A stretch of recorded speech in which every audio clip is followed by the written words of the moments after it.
Welcome back to the Little Grey Cells, where we explore the brilliant mind and extraordinary cases of the world's greatest detective, Hercule Poirot. Tonight, we present a tale of phantom collectors, hidden portraits, and deadly secrets concealed for 3 centuries. A case that will lead Poirot from the fog-shrouded galleries of London to the dark heart of a conspiracy spanning generations. So settle in. Pour yourself a tisane, or perhaps something stronger, and let us begin. This is the mystery of the Phantom Collector. Chapter 1. The Invitation. The fog lay thick over London's West End on that November evening, transforming the familiar streets into something from a Gothic romance, all swirling mist and muffled sounds, gas lamps creating halos of amber light that barely penetrated the grey shroud. In his comfortable flat at Whitehaven Mansions, Hercule Poirot sat before a crackling fire, his small, precise figure perfectly at ease in a burgundy dressing gown, his magnificent moustache groomed to absolute symmetry despite the lateness of the hour. Upon the occasional table beside his chair lay an arrangement of objects that would have spoken volumes to anyone familiar with his methods.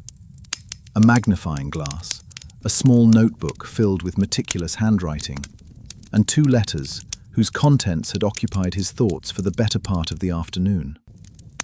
The first letter bore the embossed crest of the Marlborough Gallery, that prestigious establishment in Mayfair, which for 3 generations had served as London's premier dealer in Old Master paintings.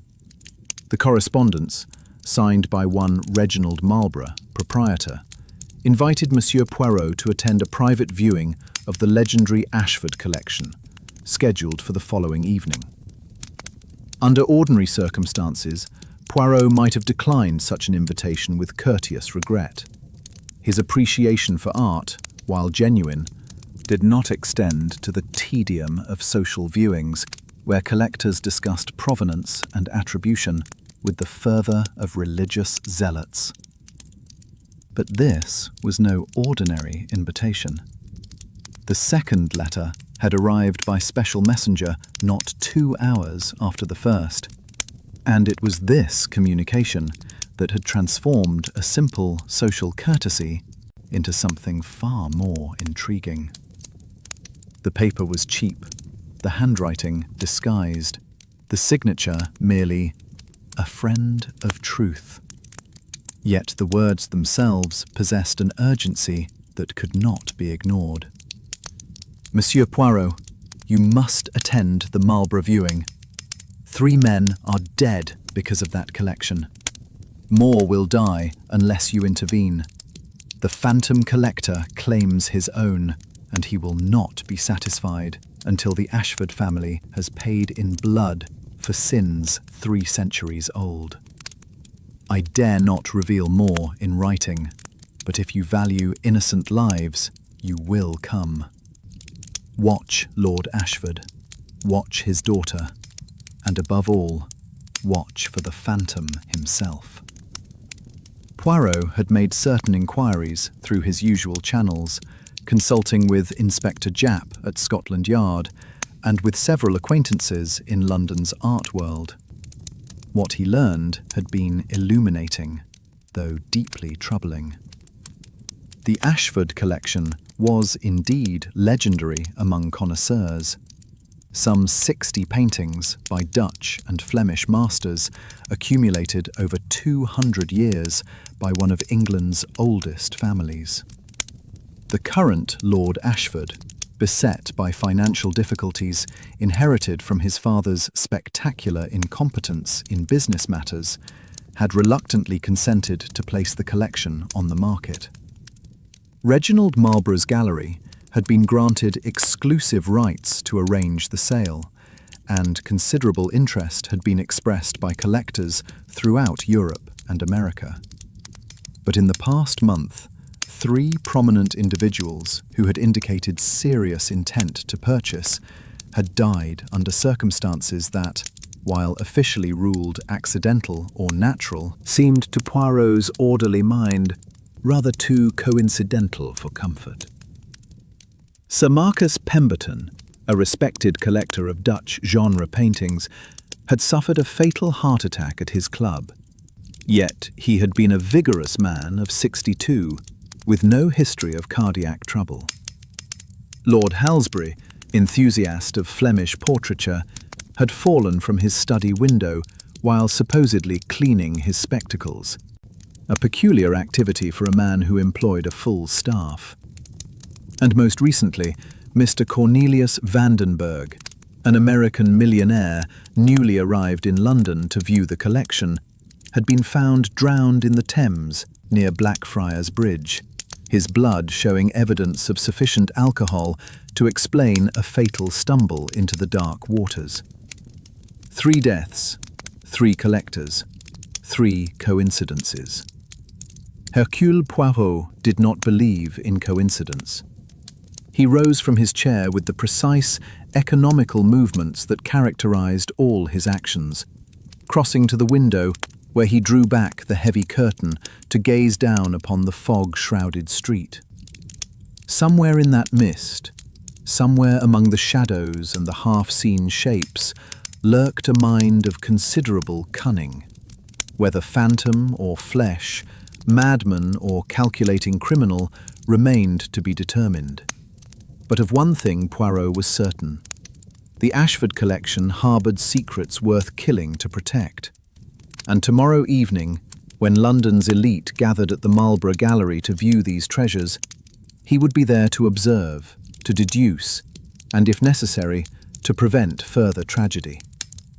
His valet, the admirable George, appeared in the doorway with the quiet efficiency that made him invaluable. "Your evening tisane, sir, and shall I lay out your formal evening wear for tomorrow's engagement?" "Indeed, George. The dark suit, I think, with the grey waistcoat, and ensure that my patent leather shoes are polished to perfection. Hercule Poirot goes to hunt phantoms, and one must be properly dressed for such sport." George's expression betrayed no surprise at this cryptic statement. He had served Poirot too long to be startled by anything. "Very good, sir. Will you require anything further this evening?" "Only my thoughts, George. The little grey cells must work tonight, for tomorrow they will be much occupied." After his valet withdrew, Poirot returned to his chair and his contemplation of the fire. The flames danced and flickered, casting mobile shadows upon the walls, and in their movement he seemed to see patterns forming, connections not yet fully understood, implications not yet grasped. 3 deaths, all connected to a single collection of paintings. A phantom collector, according to the anonymous letter, claiming what he believed to be rightfully his. And a family name, Ashford, that carried with it 2 centuries of privilege and power, now threatened by financial ruin and mysterious death. What secrets might paintings hide? Provenance could be forged, attributions disputed, stolen works laundered through respectable channels, but to kill for such matters seemed extreme, unless the stakes were higher than mere monetary value. Unless, and here Poirot's eyes narrowed in thought, unless the paintings themselves were not the true objective, but merely the key to something larger, something darker, something worth the lives of 3 men and perhaps more. He would attend the viewing. He would observe with his customary precision, and if the phantom collector made an appearance, whether in flesh or in reputation, Hercule Poirot would be ready to see through whatever disguise or deception shielded the truth. The fire burned low as the evening deepened toward night.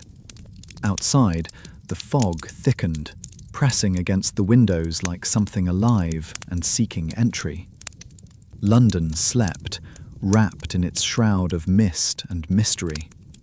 But in Whitehaven Mansions, Hercule Poirot remained wakeful, his mind already beginning the intricate work of preparation that would culminate in tomorrow's confrontation with whatever dark forces had made the Ashford collection a catalogue of death.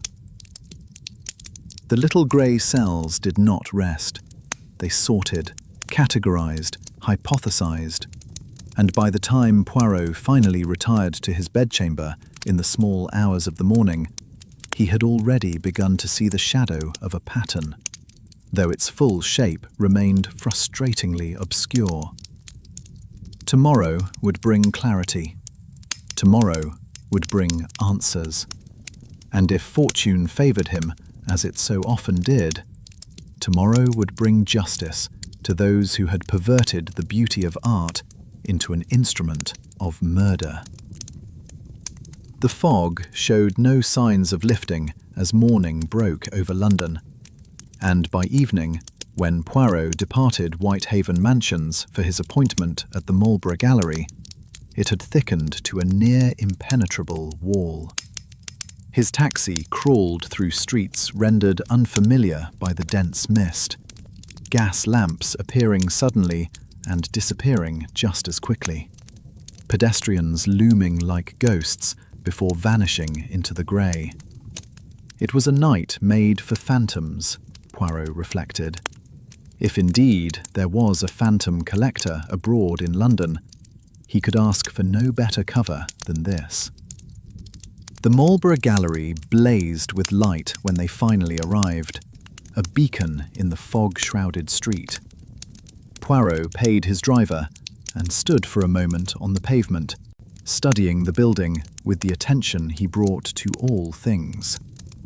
It was a handsome structure in the Georgian style, all symmetry and proportion, with tall windows through which he could see elegant figures moving among the displayed treasures. Light and civilization and culture. And somewhere, perhaps already inside, or perhaps watching from the fog-wrapped shadows, a killer who had already claimed 3 victims. Poirot adjusted his coat, ensured that his moustache was perfectly symmetrical, and climbed the steps to whatever awaited him within. Chapter 2. The Assembly. The interior of the Marlborough Gallery presented a scene of refined elegance that would have graced any illustration of London's cultural elite at their leisure. Crystal chandeliers cast their brilliance upon walls hung with masterpieces, their gilt frames gleaming in the warm light. Guests moved through the rooms with champagne glasses in hand, their evening dress immaculate, their voices creating that particular murmur of cultivated appreciation that characterized such gatherings. Yet, to Poirot's experienced eye, beneath the civilized veneer lay currents of tension, uncertainty, even fear. A distinguished gentleman approached almost immediately, his silver hair and impeccable evening clothes suggesting both age and considerable refinement. The smile he offered was professional but warm, revealing a man accustomed to putting clients at ease. "Monsieur Poirot, I am Reginald Marlborough, proprietor of this establishment. Lord Ashford mentioned that you might honour us with your presence, though I confess some surprise at finding a detective among our guests. You have an interest in old master paintings, perhaps?" "An interest in truth, Monsieur Marlborough," Poirot replied mildly. "And sometimes truth and art intersect in most unexpected ways, though I observe that you have engaged rather substantial security for this evening's viewing." Marlborough's gaze followed Poirot's subtle gesture toward the men stationed at intervals throughout the gallery, broad-shouldered individuals whose formal attire could not quite disguise their function as guards rather than guests. "The value of the works on display tonight is extraordinary, Monsieur Poirot. The Ashford collection represents one of the finest assemblages of Dutch and Flemish masters in private hands. When one considers the recent, unfortunate incidents involving potential buyers, I felt certain precautions were warranted. Ah, yes, the unfortunate incidents. 3 collectors dead within a month, all connected to this collection. You do not find that troubling? Before Marlborough could respond, a stir near the entrance announced new arrivals. A tall, spare man in his 60s entered, his bearing suggesting generations of aristocratic breeding, despite the deep lines of care etched into his face. Behind him came a woman perhaps 20 years younger, handsome rather than beautiful, with the composed expression of one who had learned to maintain appearances under difficult circumstances. A younger woman followed, pale, nervous, her delicate features marked by anxiety. "Lord Ashford," Marlborough murmured to Poirot. "His wife, Lady Constance, and their daughter, Miss Sylvia Ashford. The family has found this process most trying, as you might imagine." Poirot studied the 3 figures with his characteristic attention to detail. Lord Ashford's evening clothes were impeccable, but showed subtle signs of age. The fabric slightly worn at the cuffs, the waistcoat buttons not quite matching, suggesting a wardrobe maintained beyond its natural lifespan by financial necessity. His hands trembled slightly as he accepted a champagne glass from a passing waiter, and his gaze swept the room, not with pride in the treasures displayed, but with something closer to desperation.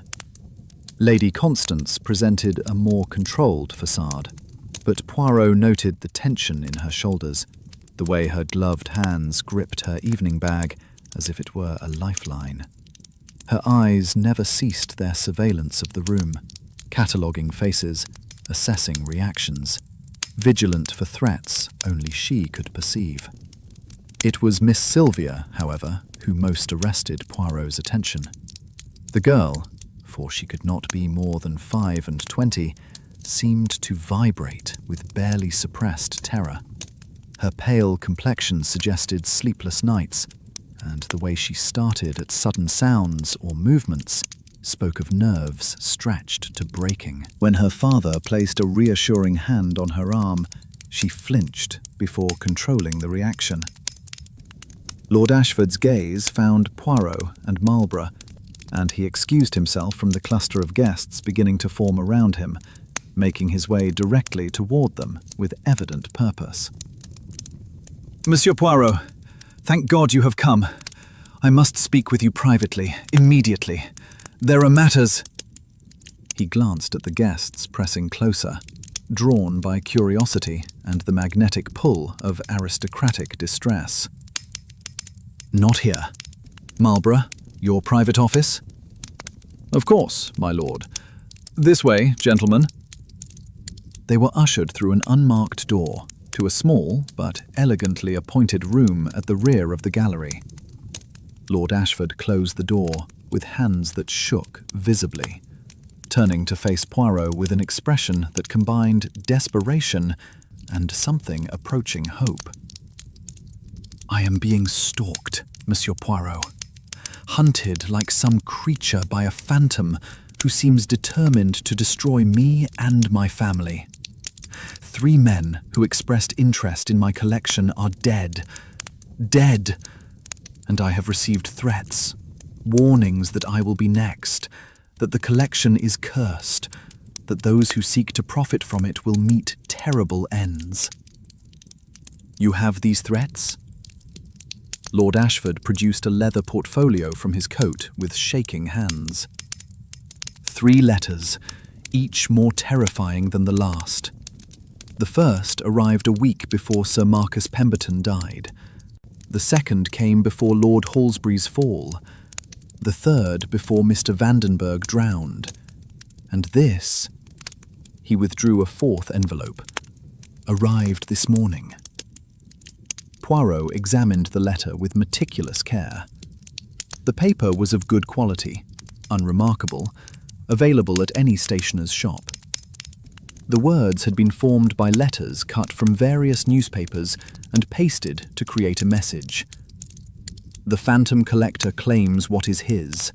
Tonight, the collection returns to its rightful guardian. Those who stand in the way will join the others in death. Most theatrical, Poirot observed. And this phantom collector, you have theories about his identity? None that makes sense. The collection has been in my family for over 200 years. There are no rival claimants, no disputed provenance. Yet someone believes they have a greater right to these paintings than I do. Someone willing to kill to prevent their sale. Tell me, Lord Ashford, when did these financial difficulties begin? What has forced you to part with a collection your family has treasured for generations? The nobleman's face flushed with humiliation, but he answered with the honesty of desperation. My father was not a prudent man, Monsieur Poirot. He invested in schemes that proved worthless, South American railways that existed only on paper, mining ventures that found nothing but debt. When he died 5 years ago, I inherited a great name, magnificent estates, and debts that would take generations to repay through ordinary means. The collection is all I have left to sell. Without these funds, bankruptcy proceedings will begin, and the shame... His voice broke. The shame would destroy us. Their conversation was interrupted by a commotion from the main gallery. Raised voices, a woman's gasp, the sound of breaking glass. They rushed back to find guests clustered around one of the displayed paintings, their faces showing shock and horror. The painting in question, a luminous Vermeer interior depicting a woman reading a letter, hung slightly askew in its frame. But what commanded attention was the cruel diagonal slash marring the canvas, cutting through the carefully rendered fabrics and flesh with brutal precision. And pinned to the frame below was a card bearing a message in the familiar newspaper letter style. The phantom collector protects his own. The sale will not proceed. Miss Sylvia Ashford stood nearest the damaged painting, her face ashen, her hand pressed to her mouth as if holding back a scream. Lady Constance had moved to her daughter's side, gripping her arm with obvious concern, while Lord Ashford stared at the vandalized masterpiece with an expression of complete devastation. £20,000, he whispered. That painting was worth £20,000. But Poirot's attention had moved beyond the damaged work to the windows overlooking the street. Through the fog-wrapped panes, barely visible in the swirling mist, he thought he detected a figure, tall, shrouded in what appeared to be a long cloak, watching the gallery from across the street. He moved quickly to the window for a better view, but the figure had vanished, dissolved into the fog as completely as if it had never been. Or perhaps, and this thought chilled even Poirot's methodical mind, it had never been there at all. Perhaps it was merely a trick of the mist and the imagination, the ghost of fears given form by suggestion and expectation. "No one leaves," Poirot announced in a voice that cut through the confused murmur. "Everyone will please remain exactly where they are until the police arrive, and I have had opportunity to question each person present.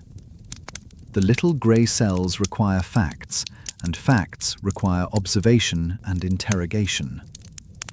Marlborough moved to comply, instructing his guards to secure all exits, while a telephone call brought Scotland Yard's promise of immediate response.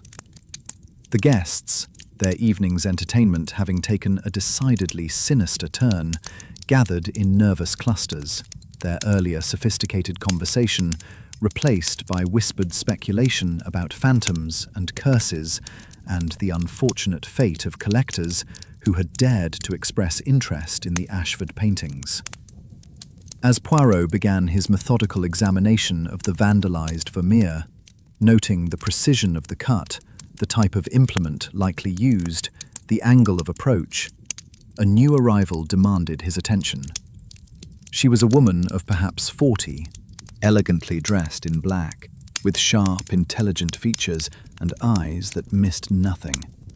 She moved through the crowd with quiet authority, approaching Poirot directly. Monsieur Poirot, I am Madame Céleste Dubois, art dealer from Paris. I wonder if I might have a word with you privately.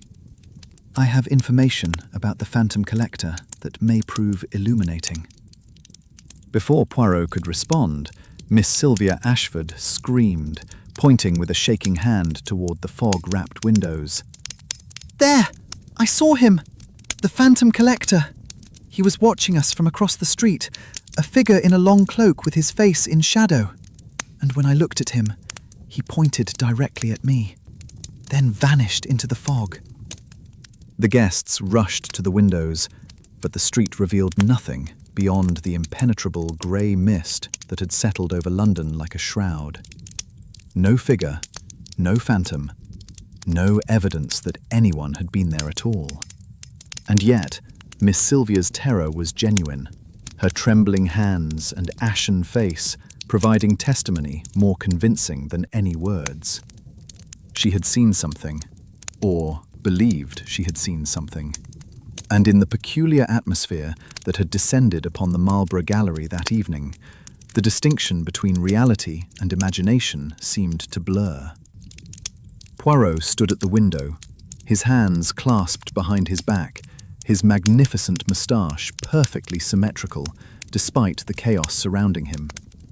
The fog pressed against the glass like something alive and malevolent, obscuring the truth as effectively as any human conspiracy. But fog eventually lifted. Phantoms eventually revealed themselves as flesh and blood, and Hercule Poirot, with his little grey cells working at their finest capacity, would see through all deceptions to the reality beneath. The game, he reflected with grim satisfaction, had well and truly begun. Chapter 3. The Theft. Inspector Japp of Scotland Yard arrived within the hour, bringing with him that particular blend of professional scepticism and grudging respect that characterized all his interactions with Hercule Poirot. The fog had deepened further, and his overcoat bore testament to the damp chill pervading London's streets. "Vandalism at an art gallery," he said without preamble. "Hardly seems to warrant dragging you away from your comfortable flat, Poirot. Though I suppose with 3 collectors dead and talk of phantoms, you couldn't resist the theatrical elements." On the contrary, mon ami, it is precisely the theatrical elements that concern me most. Someone wishes to create an atmosphere of supernatural terror. And in my experience, when criminals invoke ghosts and curses, it is because they wish to conceal very practical crimes beneath layers of misdirection. The questioning of guests proceeded with methodical thoroughness. Approximately 40 individuals had been present for the viewing: collectors, dealers, museum representatives, journalists granted special access, the Ashford family members, various business associates of Marlborough, and several individuals whose connection to the event seemed tangential at best. Poirot paid particular attention to a nervous young man who introduced himself as Mr. Timothy Aldridge, secretary to Lord Ashford. Aldridge possessed the anxious demeanour of one who lived in constant fear of giving offence, his responses delivered in stammering bursts, punctuated by apologetic glances toward his employer. "I was standing near the west wall when the scream occurred," he explained. "I turned and saw Miss Sylvia pointing at the Vermeer. The slash was already there. I'm quite certain of that. But I saw no one near the painting, no suspicious movements. It was as if the damage had simply appeared." "And before that moment?" The minutes immediately preceding the discovery. Aldridge's brow furrowed in concentration. There was some confusion near the entrance. A late arrival, I believe. Or perhaps someone departing early. People moved about. Clusters shifted. In such circumstances, it would be quite possible for someone to approach the painting unobserved. Though the actual act of vandalism, surely someone must have seen that. Yet no one had. Despite 40 witnesses in a well-lit gallery, no one had observed anyone approach the Vermeer with a blade. No one had seen the actual moment of destruction. It was, Poirot reflected, quite remarkable and deeply suspicious. Madame Dubois proved more forthcoming when Poirot finally conducted her private interview in Marlborough's office. She settled into a chair with practiced grace, her dark eyes studying him with frank appraisal. You are wondering, Monsieur Poirot, why a Parisian art dealer would possess information about a phantom haunting a London collection? The answer is simple. The art world is smaller than outsiders imagine. We dealers know each other, hear gossip, track the movement of important works. And I have heard whispers about the Ashford collection for many months now. What manner of whispers? That there was interest from collectors who subsequently met untimely ends. That questions have been raised about the provenance of certain pieces. And, most intriguingly, that a figure had been making inquiries, always discreet, always careful, about the collection's history, its origins, the circumstances under which the first Lord Ashford acquired his masterpieces. This figure, you have a description?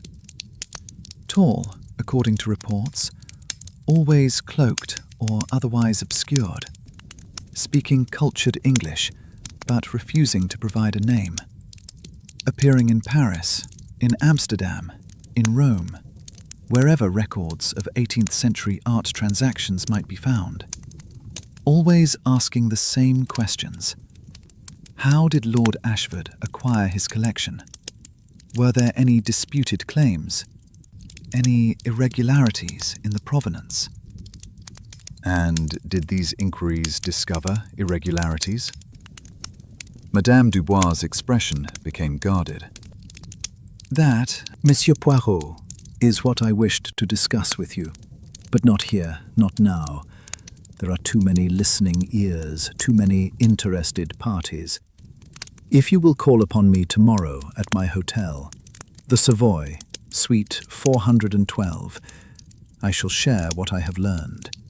Information that may well identify your phantom collector. Poirot agreed to the appointment, though something in Madame Dubois' manner troubled him, a quality of suppressed fear beneath her controlled exterior, as if she possessed knowledge that placed her in danger. The evening's surprises were not yet exhausted. As guests were finally being dismissed, with stern instructions to make themselves available for further questioning, a new figure arrived at the gallery's entrance. Even from across the room, Poirot could sense the dramatic intent behind this entrance, the studied theatricality of the timing. The man was perhaps 50, tall and lean, with intense dark eyes that swept the room with almost fevered intensity. He wore a dark cloak, whether by coincidence or deliberate evocation of the phantom collector's rumoured appearance, Poirot could not immediately determine. His bearing suggested education and culture, but something in his expression spoke of obsession, barely held in check. "I am Dr. Simon Blackwood," he announced in a voice that carried to every corner of the gallery. "And I have come to reclaim what was stolen from my family 3 centuries ago." The declaration sent a ripple of shocked whispers through the remaining guests. Lord Ashford's face went white, while Marlborough moved forward with obvious intention to have this dramatic interloper removed. But Poirot raised a hand, staying the gallery owner. "Please, Dr. Blackwood, do elaborate. These are serious accusations you make. Stolen, you say? From your family?" Blackwood's gaze fixed on Poirot with something approaching gratitude, as if he had been waiting for someone to ask precisely that question. "The 3 paintings taken tonight. You are aware that there was a theft?" This was news. Japp immediately dispatched constables to verify, and they returned with grim confirmation. 3 paintings were indeed missing from the collection. A Vermeer interior, a Rembrandt portrait, and a small work attributed to Jan van Eyck. The locations where they had hung showed clear evidence of careful removal. The frames left behind, the actual canvases expertly extracted. "Those 3 paintings," Blackwood continued with quiet intensity, "were not acquired legitimately by the first Lord Ashford. They were extorted from my ancestor, Cornelius Vandermeer, in 1711, under threat of false prosecution. Vandermeer was a respected art dealer in Amsterdam until Lord Ashford systematically destroyed his reputation and forced him to surrender his most valuable possessions or face imprisonment on fabricated charges of dealing in stolen art." "You have proof of these allegations?" Poirot inquired. "I have documents, letters, contracts, court records, all preserved by my family for 300 years, waiting for the day when justice could be served. The Ashford family built their collection on theft and intimidation. I have merely taken back what rightfully belongs to the Blackwood line." "You confess to the theft?" "I confess to reclaiming my inheritance. Whether you call it theft depends on whether you believe the original crime or the subsequent possession constitutes the true theft." Japp moved to arrest Blackwood, but again Poirot intervened. "A moment, Inspector. Dr. Blackwood, you claim to have taken these 3 specific paintings. Can you tell us where they are now?" "In a safe location. I am prepared to produce them for proper legal review of my claim. If the courts determine that the paintings belong to the Ashford family, I shall return them and accept the consequences of my actions. But if my evidence proves the original theft, then these works belong to me by right of inheritance, and I have committed no crime." "Most noble," Poirot observed dryly. "And yet 3 men who expressed interest in purchasing from the Ashford collection are dead. How do you explain that?" For the first time, Blackwood's composure wavered. "I know nothing of any deaths.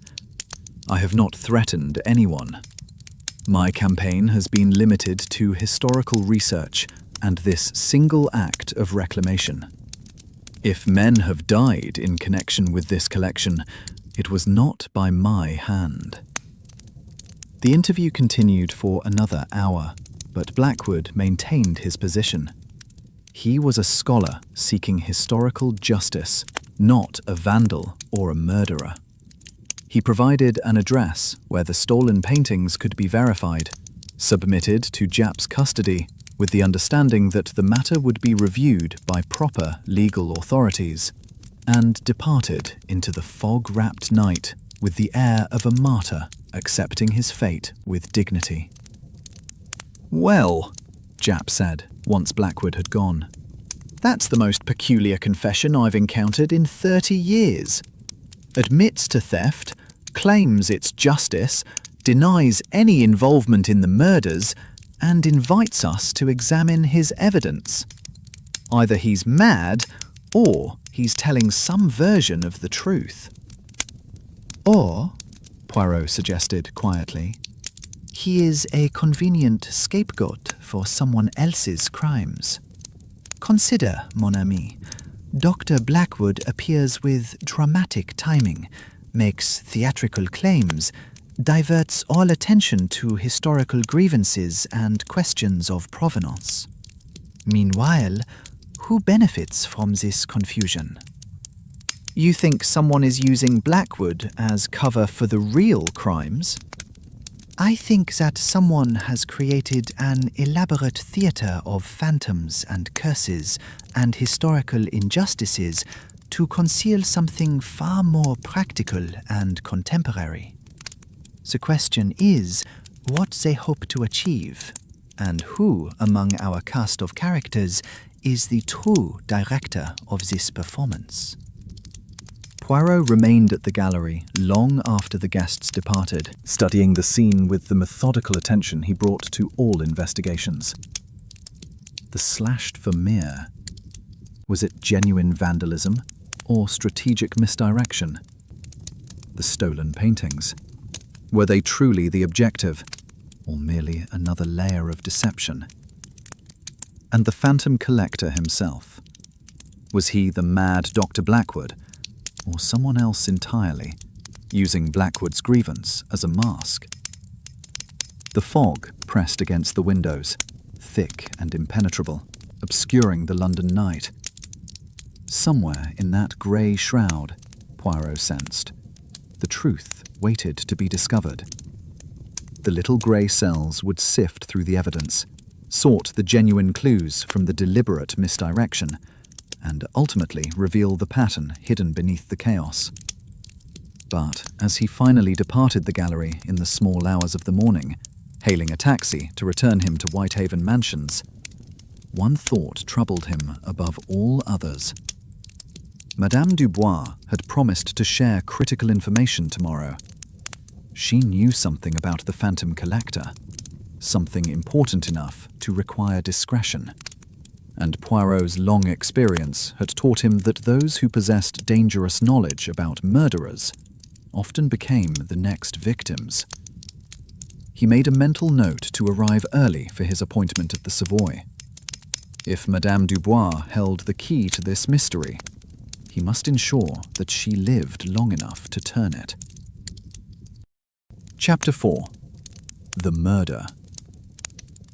The fog had finally lifted when Poirot awoke the following morning, though the sky remained grey and threatening, pregnant with the promise of rain. He breakfasted with his customary precision, chocolate prepared exactly to his specifications, toast cut into perfect triangles, while reviewing the notes he had made regarding the previous evening's events. At 9:45, he departed Whitehaven Mansions for his appointment with Madame Dubois at the Savoy. The streets of London had regained their familiar character without the fog's obscuring presence, and Poirot found himself appreciating the return to clarity. Fog and mystery were all very well in their place, but he preferred his world organized and comprehensible, with each element properly categorized and understood. The Savoy presented its usual facade of understated elegance, and Poirot made his way to suite 412 with growing anticipation. Whatever Madame Dubois had discovered about the phantom collector, it had troubled her sufficiently to require discretion. That suggested information of considerable significance, perhaps the very key to unlocking the entire mystery. He knocked at the door of suite 412. No response. He knocked again, louder this time, and when silence continued, a chill of premonition ran through him. Madame Dubois? It is Hercule Poirot. We have an appointment. Still nothing. Poirot's sense of unease deepened into certainty. He descended quickly to the lobby, identified himself to the manager, and within minutes had secured a master key and the manager's concerned accompaniment back to suite 412. The door swung open to reveal a sitting room that showed no signs of disturbance. Everything appeared perfectly in order. too much in order, perhaps, with an unnaturalness that spoke of careful arrangement. Poirot moved through the suite with growing dread, and in the bedroom he found what he had feared. Madame Celeste Dubois lay on the bed, still dressed in the elegant grey ensemble she had worn the previous evening. Her dark eyes stared sightlessly at the ceiling, and the crimson stain spreading across her throat told its own terrible story. The cut had been professional, precise, a single stroke from a very sharp blade, severing the carotid artery with surgical efficiency. Mon Dieu, Poirot whispered, moving closer to examine the body, while the manager backed away with a horrified gasp. Death had occurred, perhaps, 8 to 12 hours previous, Poirot estimated. Sometime in the late evening or early morning hours, Madame Dubois had returned to her hotel after the gallery viewing, and sometime thereafter, her killer had gained access to her suite and murdered her with cold efficiency.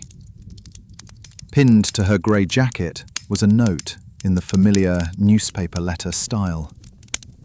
The phantom collector protects his secrets. Let those who interfere beware. Scotland Yard arrived within the hour.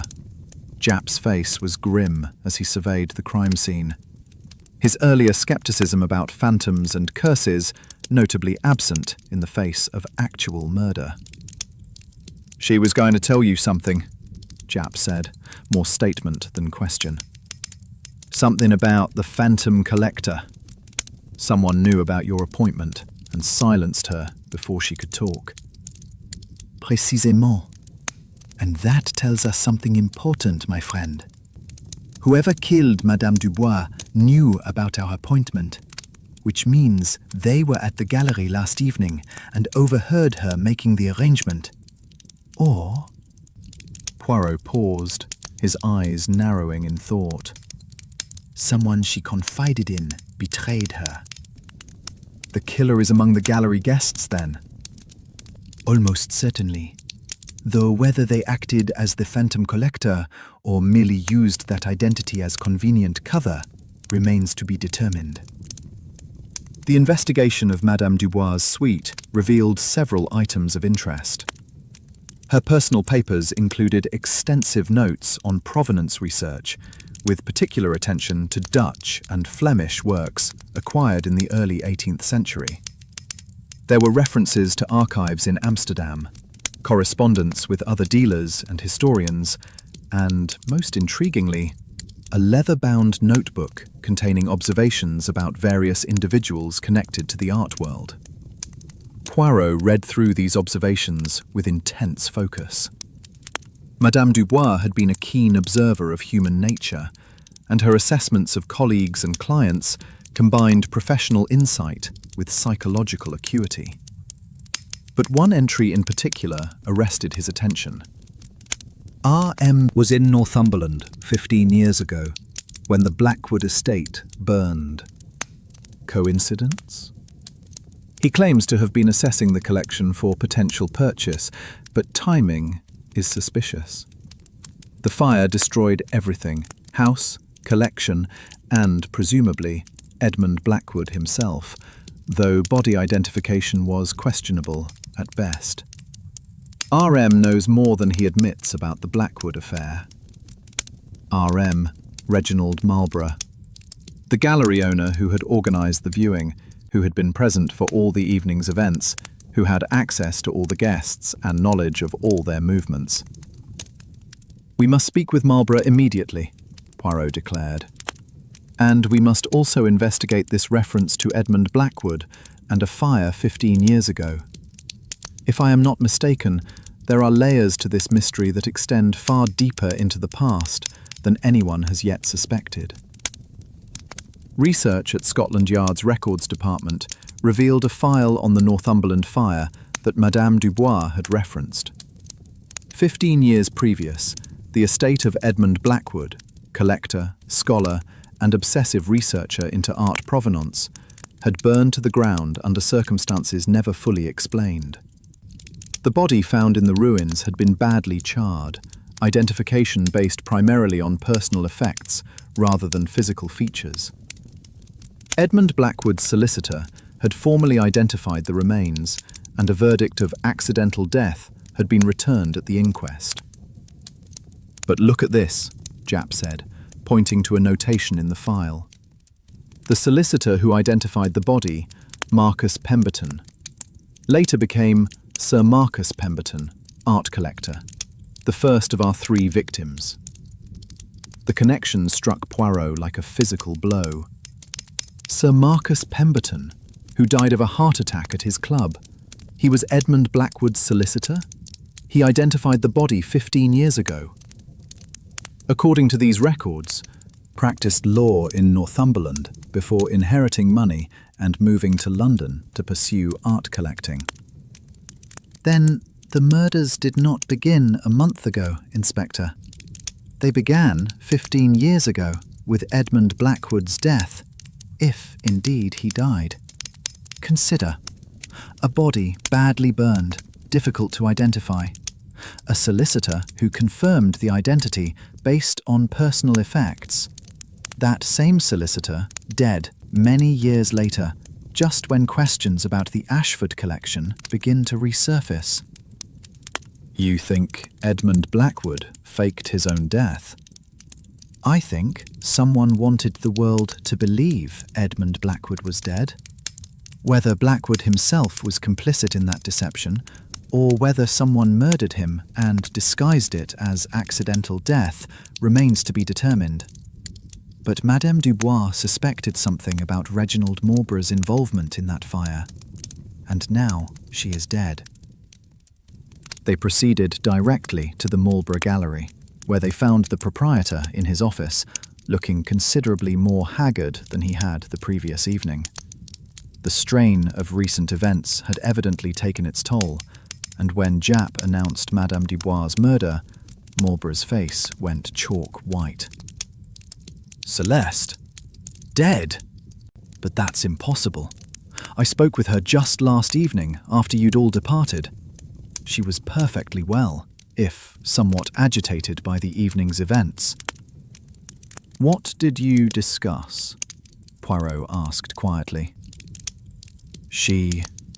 Marlborough hesitated, then continued with evident reluctance. "She asked me about my trip to Northumberland 15 years ago. She knew I had been there shortly before the Blackwood fire. She wanted to know exactly when I arrived, how long I stayed, whether I had seen Edmund Blackwood.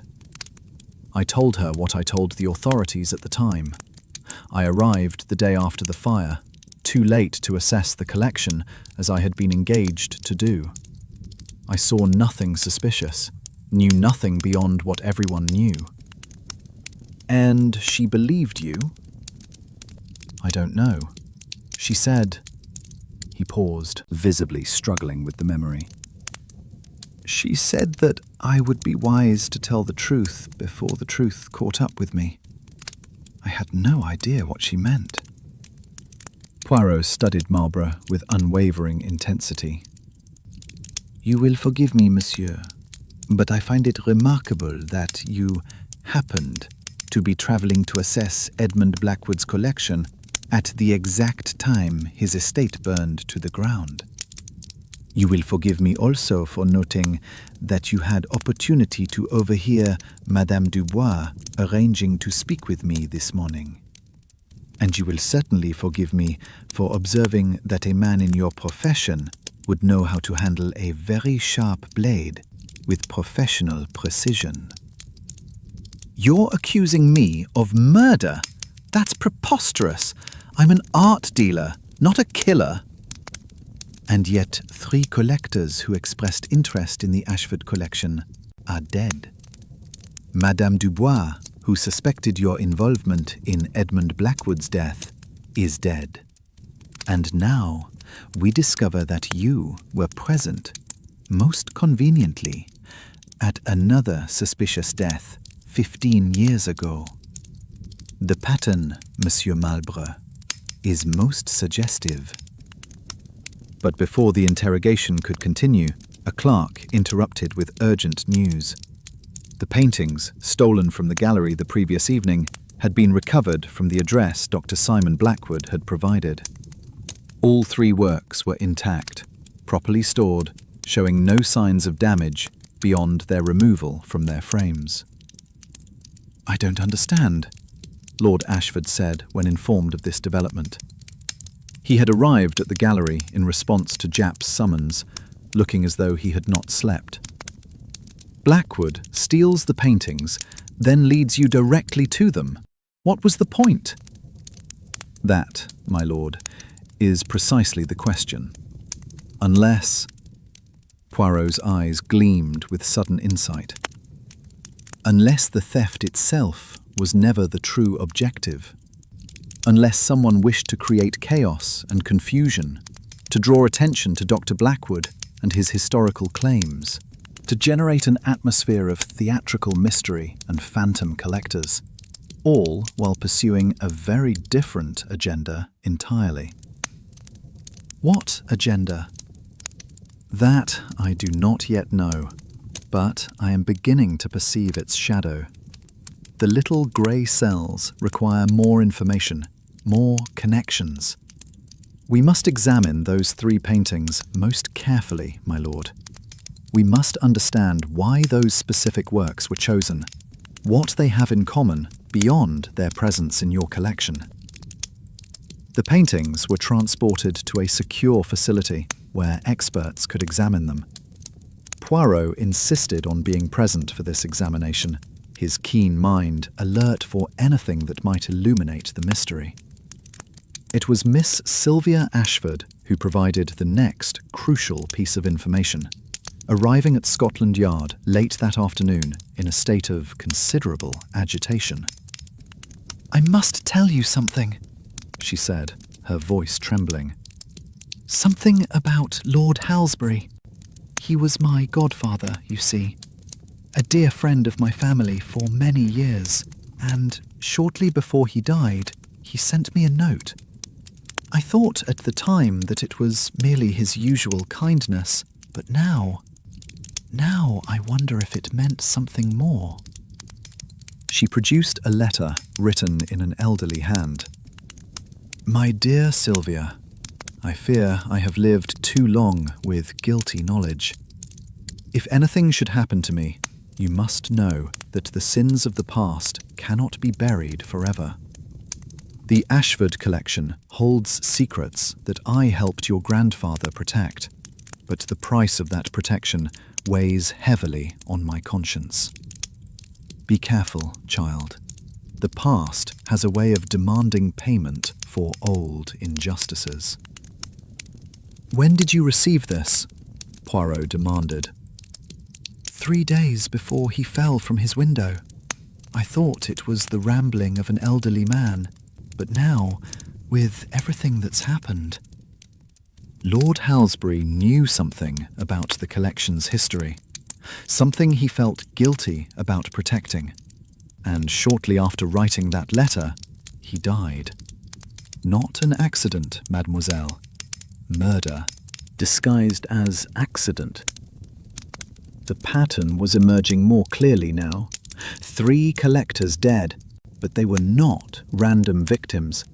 Sir Marcus Pemberton, Edmund Blackwood's solicitor, who had identified the body, Lord Halsbury, who possessed guilty knowledge about the collection's secrets, Cornelius Vandenberg, who had been researching provenance in Dutch archives. They had all known something, or been close to discovering something, that made them threats to someone's carefully constructed deception. And now Madame Dubois, who had suspected Marlborough's involvement in the Blackwood fire, had joined them in death. "We are dealing with a conspiracy that extends across decades," Poirot announced to Japp and the assembled investigators. "Someone has been protecting a secret connected to the Ashford collection for 15 years or more. They killed Edmund Blackwood, or helped him fake his death. They killed his solicitor when questions began to resurface. They killed Lord Halsbury, who knew about sins of the past. They killed Vandenberg, who was researching provenance. And they killed Madame Dubois, who suspected the truth about the Northumberland fire. "But what's the secret?" Japp demanded. "What about these paintings is worth killing 4 people to protect?" "That, mon ami, is what we must discover. And I suggest we begin by examining most carefully the 3 paintings that were stolen and returned. Dr. Blackwood claimed they were extorted from his ancestor in 1711. Perhaps in that distant transaction lies the key to our modern murders." As evening fell over London, Poirot stood before the recovered paintings, studying them with intense concentration.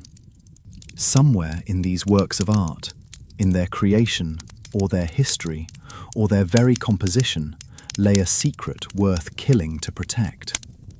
The little grey cells worked furiously, sorting through possibilities, building hypotheses, seeking the pattern that would connect past and present, art and murder, phantom and flesh. And in the gathering darkness, Hercule Poirot felt the truth beginning to take shape, though its full outline remained frustratingly obscure.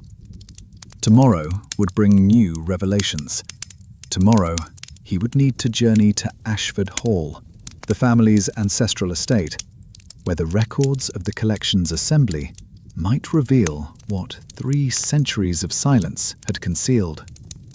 But tonight, he grieved for Madame Celeste Dubois, whose courage in seeking truth had cost her life.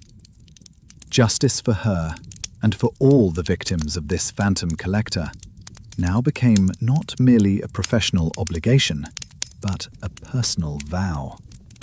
The hunt would continue, and this time, Poirot swore, the phantom would not escape. Chapter 5. The Investigation. The journey to Ashford Hall in Surrey the following morning provided Poirot with opportunity for reflection and synthesis.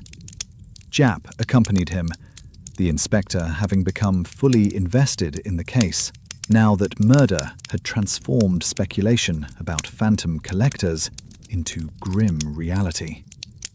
They motored through the countryside, leaving London's grey streets for the relative serenity of rural England, though the clouds overhead suggested that rain remained imminent. Lord Ashford had been notified by telephone of their impending visit and awaited them with evident anxiety. The hall itself proved to be a magnificent Jacobean structure, all mullioned windows and ornate stonework, surrounded by extensive grounds that showed subtle but unmistakable signs of financial strain. Gardens gone slightly wild, outbuildings in need of repair, that particular quality of faded grandeur that characterized great estates struggling to maintain themselves in modern times. "The collection's records are kept in the library," Lord Ashford explained as he led them through halls hung with portraits of stern-faced ancestors. "Every acquisition my family has made since 1705 is documented in detail. The date, the seller, the price paid, correspondence relating to negotiations." My family has always been meticulous about provenance. The library proved to be a vast room lined floor to ceiling with leather-bound volumes, dominated by a massive fireplace and furnished with the comfortable shabbiness of a space actually used for reading rather than display. Lord Ashford moved to a locked cabinet and withdrew several volumes, placing them on a broad table where Poirot could examine them. These are the records relating to the 3 paintings that were stolen and returned. The Vermeer interior, the Rembrandt portrait, and the small work attributed to Van Eyck. All acquired in 1711 from a Dutch dealer named Cornelius Vandermeer. Poirot examined the entries with meticulous attention. The handwriting was archaic but legible. The entries detailed 15th of March, 1711, Acquired from Mr. Cornelius Vandermeer, art dealer of Amsterdam. One interior scene attributed to Jan Vermeer of Delft, depicting Woman at Virginals. Price paid, £350 sterling. 22nd of March, 1711. Acquired from same dealer, one portrait attributed to Rembrandt van Rijn, Gentleman in Black. Price paid, £400 sterling. 3rd April, 1711. Acquired from same dealer, one small panel work attributed to Jan van Eyck, religious subject. Price paid, £275 sterling. The prices were substantial for the period, suggesting legitimate commercial transactions, but what arrested Poirot's attention was the uniformity of phrasing, the identical structure of each entry, as if they had all been written at the same time rather than on 3 separate occasions. Moreover, there was something perfunctory about the descriptions, lacking the enthusiasm that characterized other entries where the first Lord Ashford had acquired works he truly desired. Tell me, Lord Ashford, what became of this Cornelius Vandermeer after these transactions? I have no idea, Monsieur Poirot. The records show only these purchases. I assume he continued his business as dealers do. And the Van Eyck specifically. It is this painting that Dr. Blackwood claims was extorted from his ancestor. All 3 works, according to his accusations.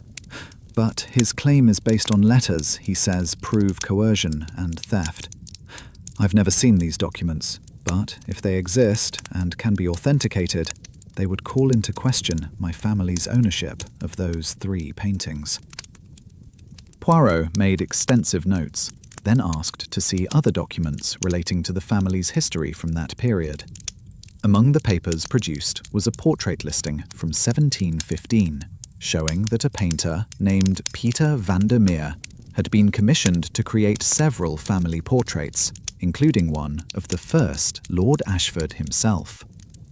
Vandermeer, Poirot murmured. The same surname as the art dealer. Surely not coincidence.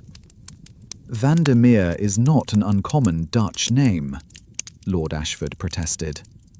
There must be hundreds. Or perhaps they were related. A father who was an art dealer, perhaps, and a son who was a painter. And if so, might there not be some family connection, some grievance that has passed down through generations to Dr. Simon Blackwood? Before Lord Ashford could respond, Miss Sylvia entered the library, her face pale and strained. Father, there's someone in the gardens. I saw him from my window. A tall figure in a dark coat, watching the house. When I called out, he disappeared into the hedges. They rushed to the window, but the figure had vanished. Japp immediately organised a search of the grounds, taking several of the estate's workers with him. Poirot remained behind, his mind working through the implications of this latest phantom sighting. Miss Ashford, he said gently, when you saw this figure, both at the gallery and just now, was there anything specific you noticed? Any detail, however small? She considered carefully. He was tall, much taller than average. The way he held himself.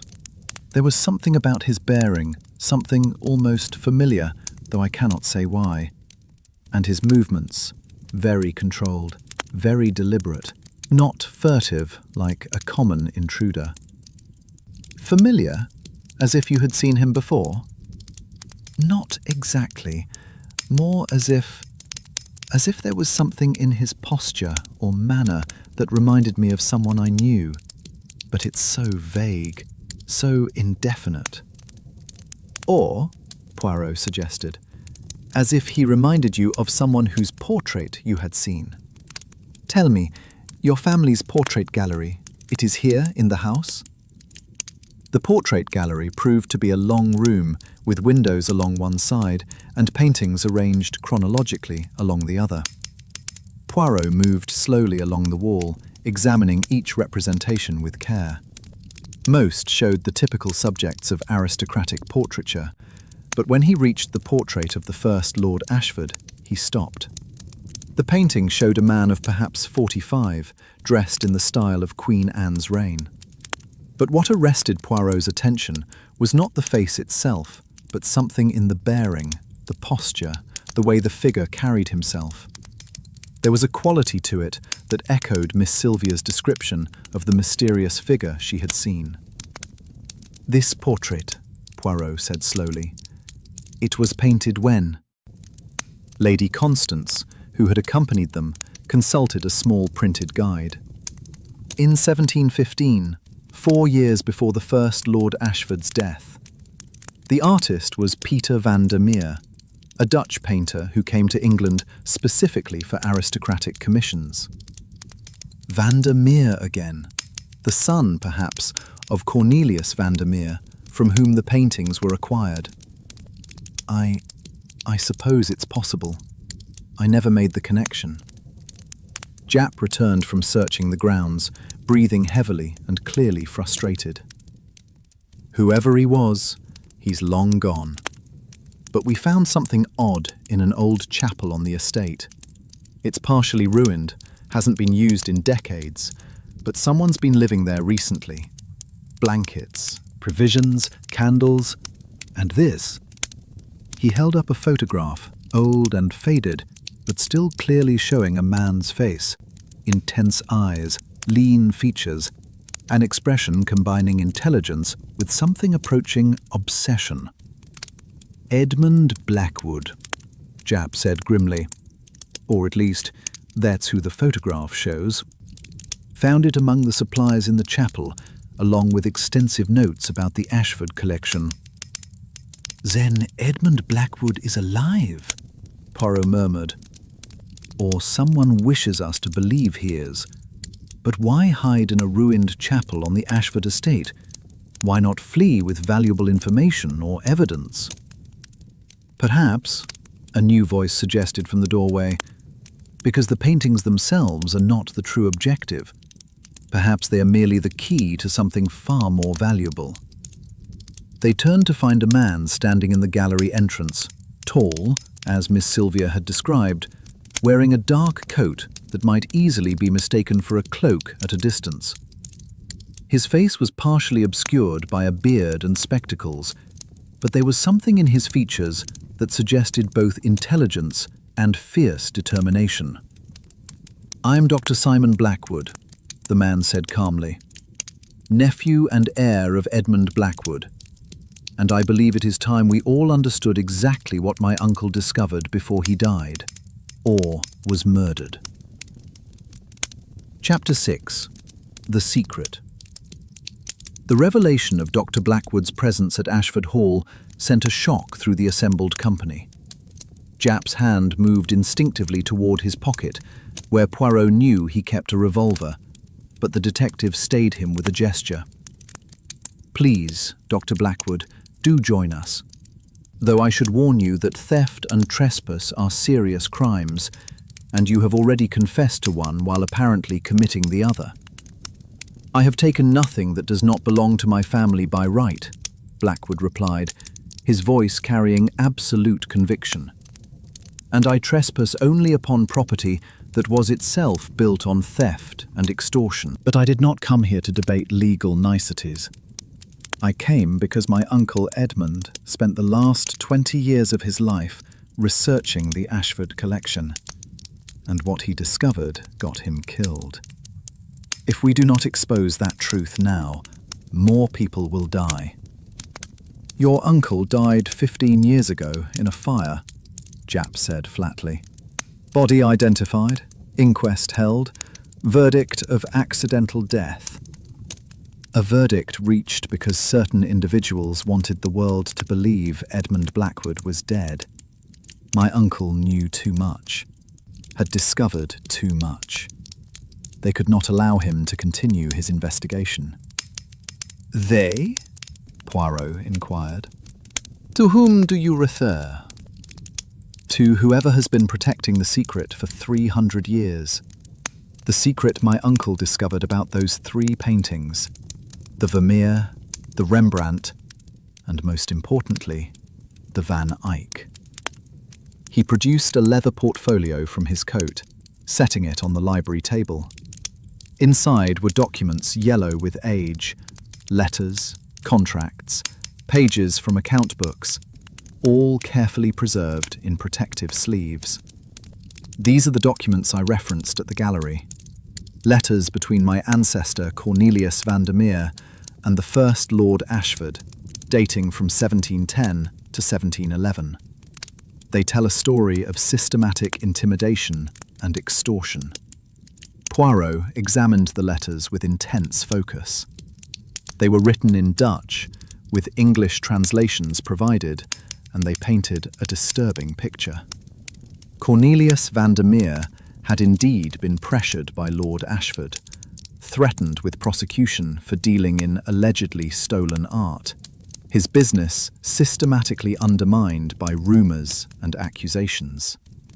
The letters showed Vandermeer growing increasingly desperate, finally agreeing to surrender 3 specific paintings to Lord Ashford in exchange for the nobleman's promise to cease his persecution and allow Vandermeer's son Peter to continue his career as a painter in England. But there was more.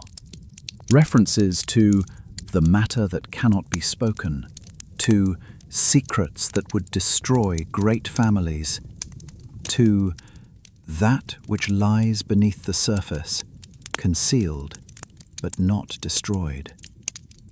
These cryptic references, Poirot said. Your Uncle Edmund, he understood what they meant? He devoted years to deciphering them. He consulted with experts in art restoration, examined records from the period, researched the history of every family connected to Lord Ashford, and eventually he discovered the truth. Which was? Blackwood hesitated, as if gathering courage for the revelation. That one of those 3 paintings conceals beneath its surface another work, a portrait painted in the 16th century and deliberately overpainted in the 18th century to hide it. A portrait whose subject represents a scandal so dangerous that entire dynasties could be destroyed by its revelation. A stunned silence fell over the library. Lord Ashford had gone pale, while Lady Constance gripped her daughter's arm, as if requiring physical support. You are suggesting, Poirot said slowly, that one of these paintings is not what it appears to be, that there is a hidden work beneath the visible one. Not suggesting, stating as fact. My uncle discovered a letter written by Cornelius Vandermeer to his son Peter shortly before his death. In it, Cornelius revealed that he had accidentally discovered the concealed portrait while cleaning one of the works. He described it as depicting a young woman, beautifully rendered, with an inscription identifying her as the secret wife of a king. A marriage that preceded his official royal marriage and thus rendered his later children, including the child who inherited the throne, illegitimate in the eyes of law and church. The implications struck Poirot immediately. A portrait that could call into question royal succession, that could delegitimize entire noble lines descended from that union. Precisely. Cornelius intended to use this discovery to protect himself from Lord Ashford's threats. But before he could do so, Lord Ashford seized the paintings and drove him into exile. The portrait was safely hidden again, concealed beneath the overpainting, and the Ashford family has possessed it for 300 years, either ignorant of its true nature or carefully protecting that secret. And your Uncle Edmund? he planned to reveal this hidden portrait? He planned to have it examined using modern techniques that can detect underpainting. But before he could arrange that examination, his estate burned, and he was supposedly killed. I say supposedly because I have never been entirely convinced of his death. The body was badly burned. Identification was questionable. And the timing, just when he was about to expose the secret, was remarkably convenient for whoever wanted it to remain hidden. Lord Ashford finally found his voice, trembling with indignation. This is preposterous. My family has owned these paintings for generations. If such a portrait existed, we would know of it. Would you? Blackwood challenged. Or would your ancestors have carefully ensured that the secret remained buried? Consider the power such knowledge would give them. The ability to threaten or extort noble families whose titles and fortunes descended from the compromised royal line. Perhaps that was how the Ashford family built its wealth and influence over the centuries. Enough! Japp interjected. These are wild accusations without proof. Even if your uncle believed there was a hidden portrait, that doesn't mean it exists. And it certainly doesn't prove anyone was murdered to protect that secret. Then examine the paintings, Blackwood said flatly. Use modern analytical techniques to determine if there is indeed underpainting beneath the visible surface. The Van Eyck is the most likely candidate. The small panel work supposedly depicting a religious subject. My uncle's notes specifically identified it as the work most probably concealing the portrait. Poirot studied Blackwood with renewed interest. You have your uncle's notes. You know which painting specifically? I have extensive notes he left in a bank deposit box, discovered after his supposed death. He had been methodical in his research, and he was convinced the Van Eyck was the key. He had even arranged to have it examined by an expert in art restoration, who specialized in detecting overpainted works. But that expert died, another unfortunate accident, 2 weeks before the Northumberland fire. The name of this expert?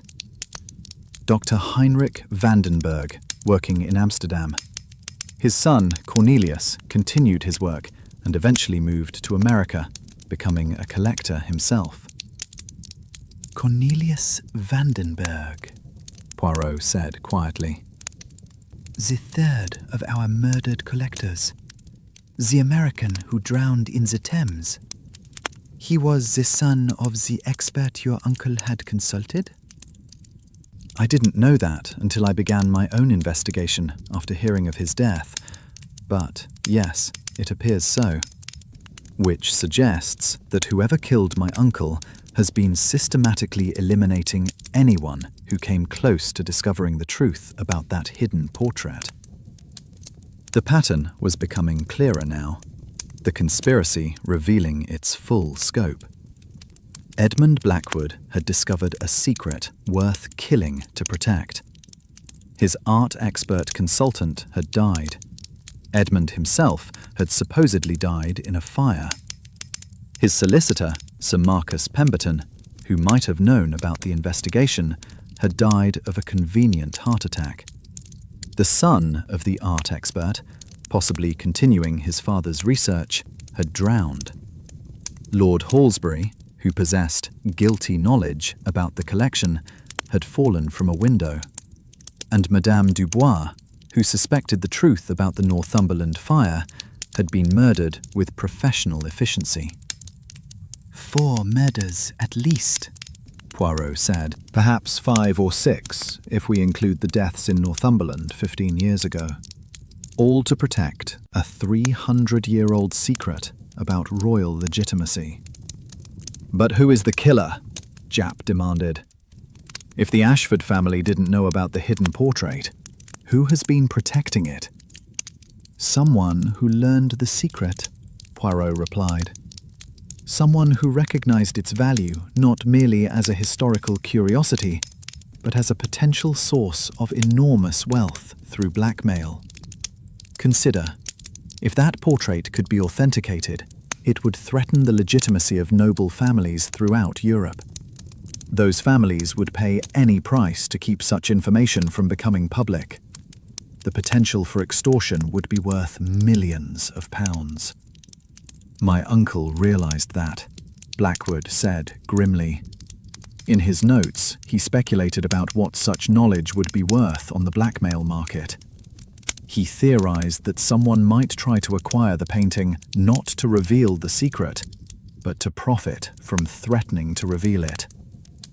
And who better positioned to acquire paintings than an art dealer? Poirot mused. Someone with expertise in authentication and provenance. Someone with connections throughout the art world. Someone who could orchestrate the sale of the Ashford collection and ensure that the crucial painting came into his possession. Marlborough, Japp said grimly. Reginald Marlborough, who was conveniently in Northumberland when the Blackwood estate burned, who organised the viewing where the vandalism and theft occurred, who had opportunity to learn about Madame Dubois' appointment with you.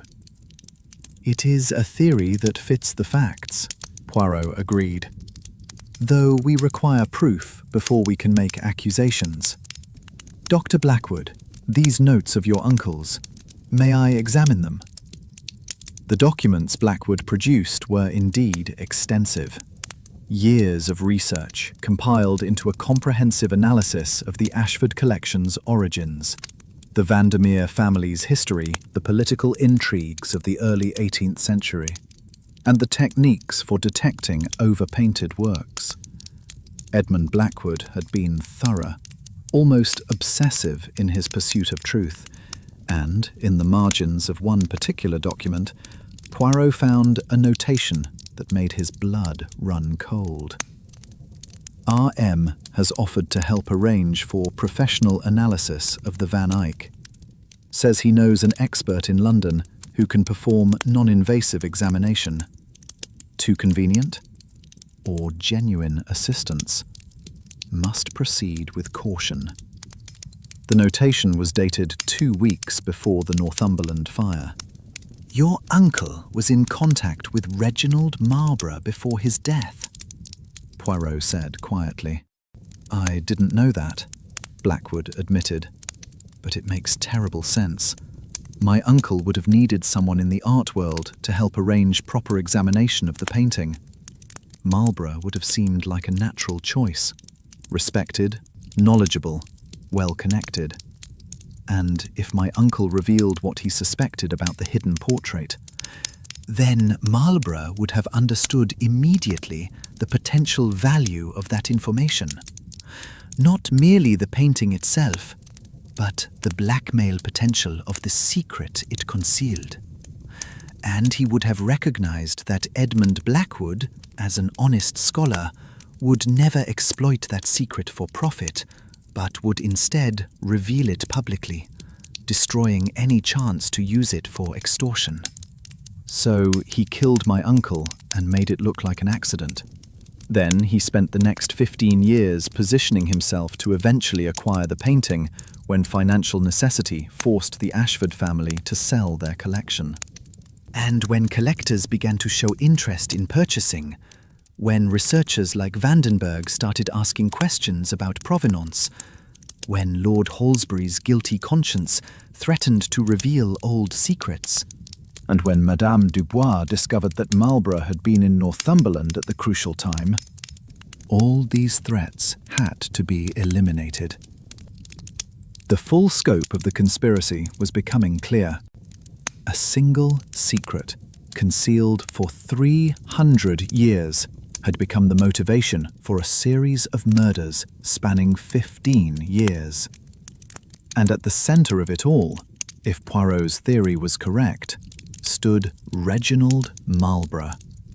Cultured, sophisticated, respected, and utterly ruthless in his pursuit of wealth through extortion. "We must return to London immediately," Poirot declared.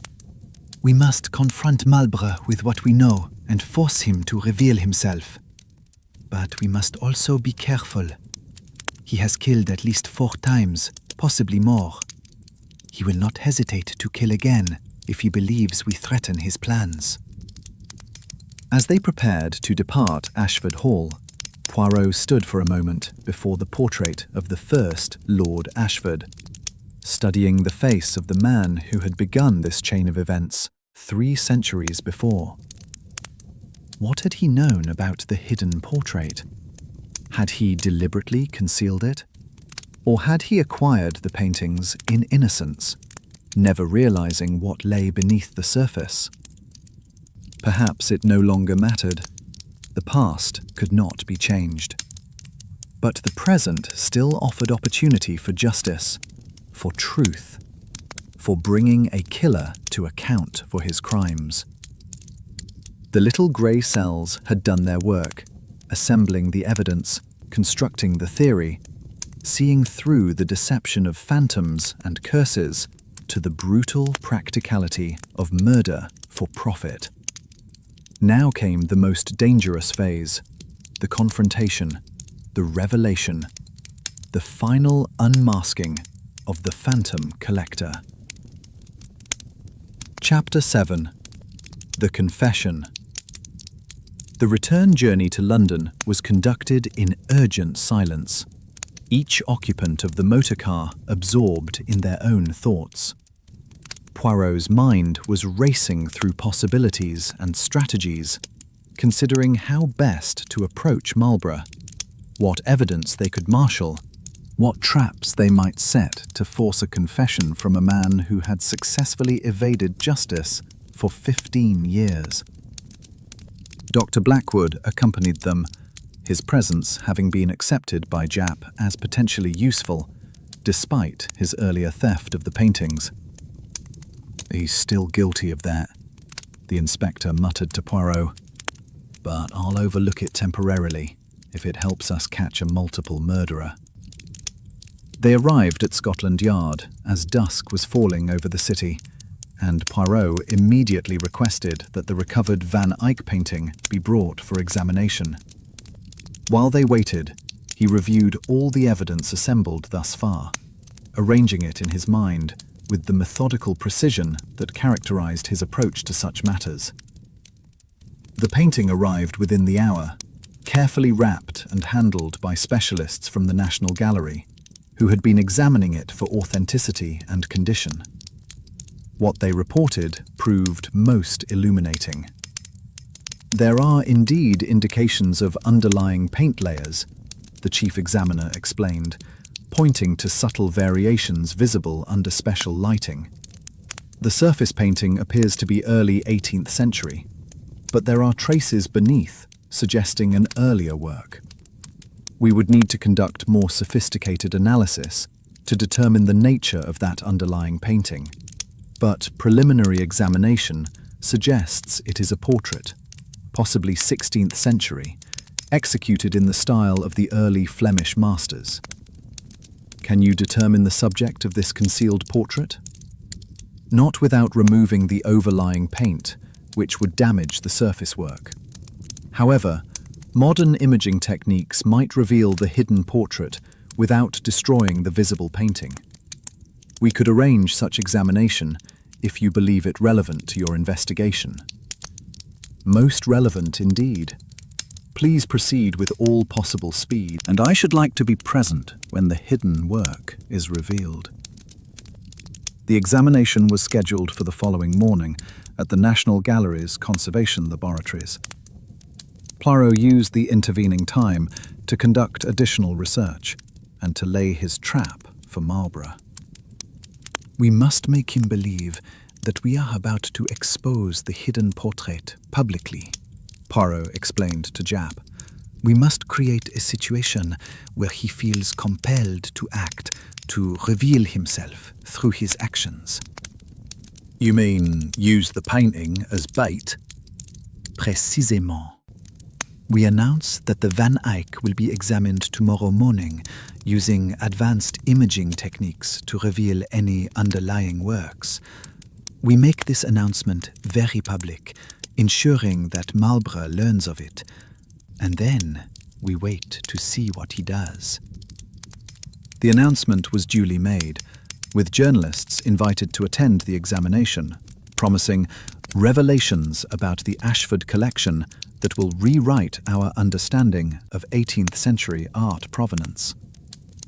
The story appeared in the evening papers, and Poirot made certain that a copy reached Marlborough's gallery. That night, Poirot barely slept, his mind occupied with the case's final resolution.